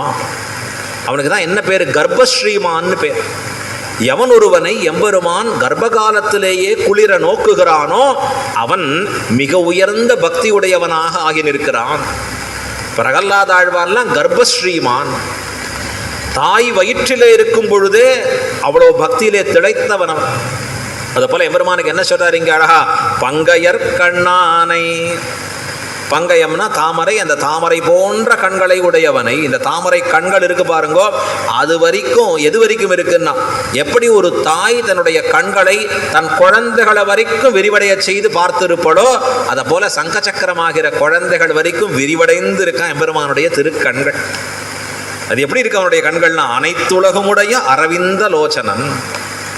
ஆழவந்தார் கேட்டார், கஃப் புண்டரீ கணயனஹா. எவன் தாமரை கண்ணானோ அவனே புருஷோத்தமன், அவனே பரமாத்மா. இது ஒரு அடையாளம். தாமரை போன்று இருக்கக்கூடிய திருக்கண்களை உடைய பகவானை வேதம் பலவாறாக கொண்டாடுற. அவன் ஆழ்வார் சொல்றார், அவன்தான் புருஷோத்தமன். இப்போ சங்கொடு சக்கரம் ஏந்தும் தடக்கையன் பங்கையர் கண்ணானை பாட. அந்த எம்பெருமானை பாடுவதற்காக நீ புறப்பட்டு வர வேணும். நாம் எல்லாருமாக சேர்ந்து அந்த எம்பெருமானை பாடி பறைகொள்ள வேணும் அப்படின்னு எழுப்பி கொண்டு போகிறாள். இன்னும் நிறைய அர்த்தம் இருக்கு, ஆனால் அடுத்த பாசுரமும் இருக்கு. அடுத்தது அற்புதமான பாசுரம், எல்லே இளங்கிளியேங்கிற 15வது பாசுரத்தில் ரொம்ப ஆச்சரியமான அர்த்தங்களை தெரிவிக்கிறார். கடைசி பாசுரம் திருப்பாவேல இல்லை, எழுப்புறதுல 15வது பாசுரம் தான் இது திருப்பாவேல. அதில் பல அர்த்தங்களை தெரிவிக்கிறார். ரொம்ப அற்புதமான அர்த்தம் அது. ஒவ்வொன்றுமே எப்படி ஒரு வைஷ்ணவன் இருக்க வேண்டுங்கிற முறைகளை காண்பிக்கிறார். அதை நாளைய தினம் நாம் அனுபவிக்க பெறுவோம். இப்போ இன்றைய தினம் இன்றைய பாசுரத்தை அனுபவித்து நிற்போம் அழகா. இன்னைக்கு 18வது பாசுரம் உந்து மதகளிற்றங்கிற பாசுரம். எல்லாருமா சேர்ந்து ஒரு முறை அனுசந்தானம் பண்ணுவோம். உந்து மதகளித்தன் ஓடாத தோல்வழியன் நந்தகோபாலன் மருமகளே நப்பின்னாய் கந்தம் கமழும் குழலி கடைதிரவாய் வந்தெங்கும் கோழி அழைத்தனகான் மாதவி பந்தல் மேல் பல்கால் குயிலினங்கள் கூவினகான் வந்தார் விரலி உண்மை துணன் பேர் பாட செந்தாமரை கையால் சீரார் வளையொளிப்ப வந்து திரவாய் மகிழ்ந்தேலோர் எம்பாவாய். ஆண்டாள் திருவடிகளே சரணம். பெரியவாச்சான் பிள்ளை திருவடிகளே சரணம். ஆழ்வார் திருவடிகளே சரணம். எம்பெருமானார் திருவடிகளே சரணம். ஜீயர் திருவடிகளே சரணம். மீண்டும் நாளை மாலை சாயந்தரம் 6:30 மணிக்கு இதில் சில கேள்விக்கு பதில் சொன்னோம். ஒரு கேள்விக்கு சொல்லியிருக்கோம்னு நினைக்கிறோம் அழகாக. இன்னும் மற்றும் உண்டாயிருக்கக்கூடிய கேள்விகளுக்கு நாளை தினம் பதிலை அனுபவிப்போம். நாம் கேள்விகள் கேட்குறது ரொம்ப சந்தோஷம், எனக்கும் தெளிவடைகிறது.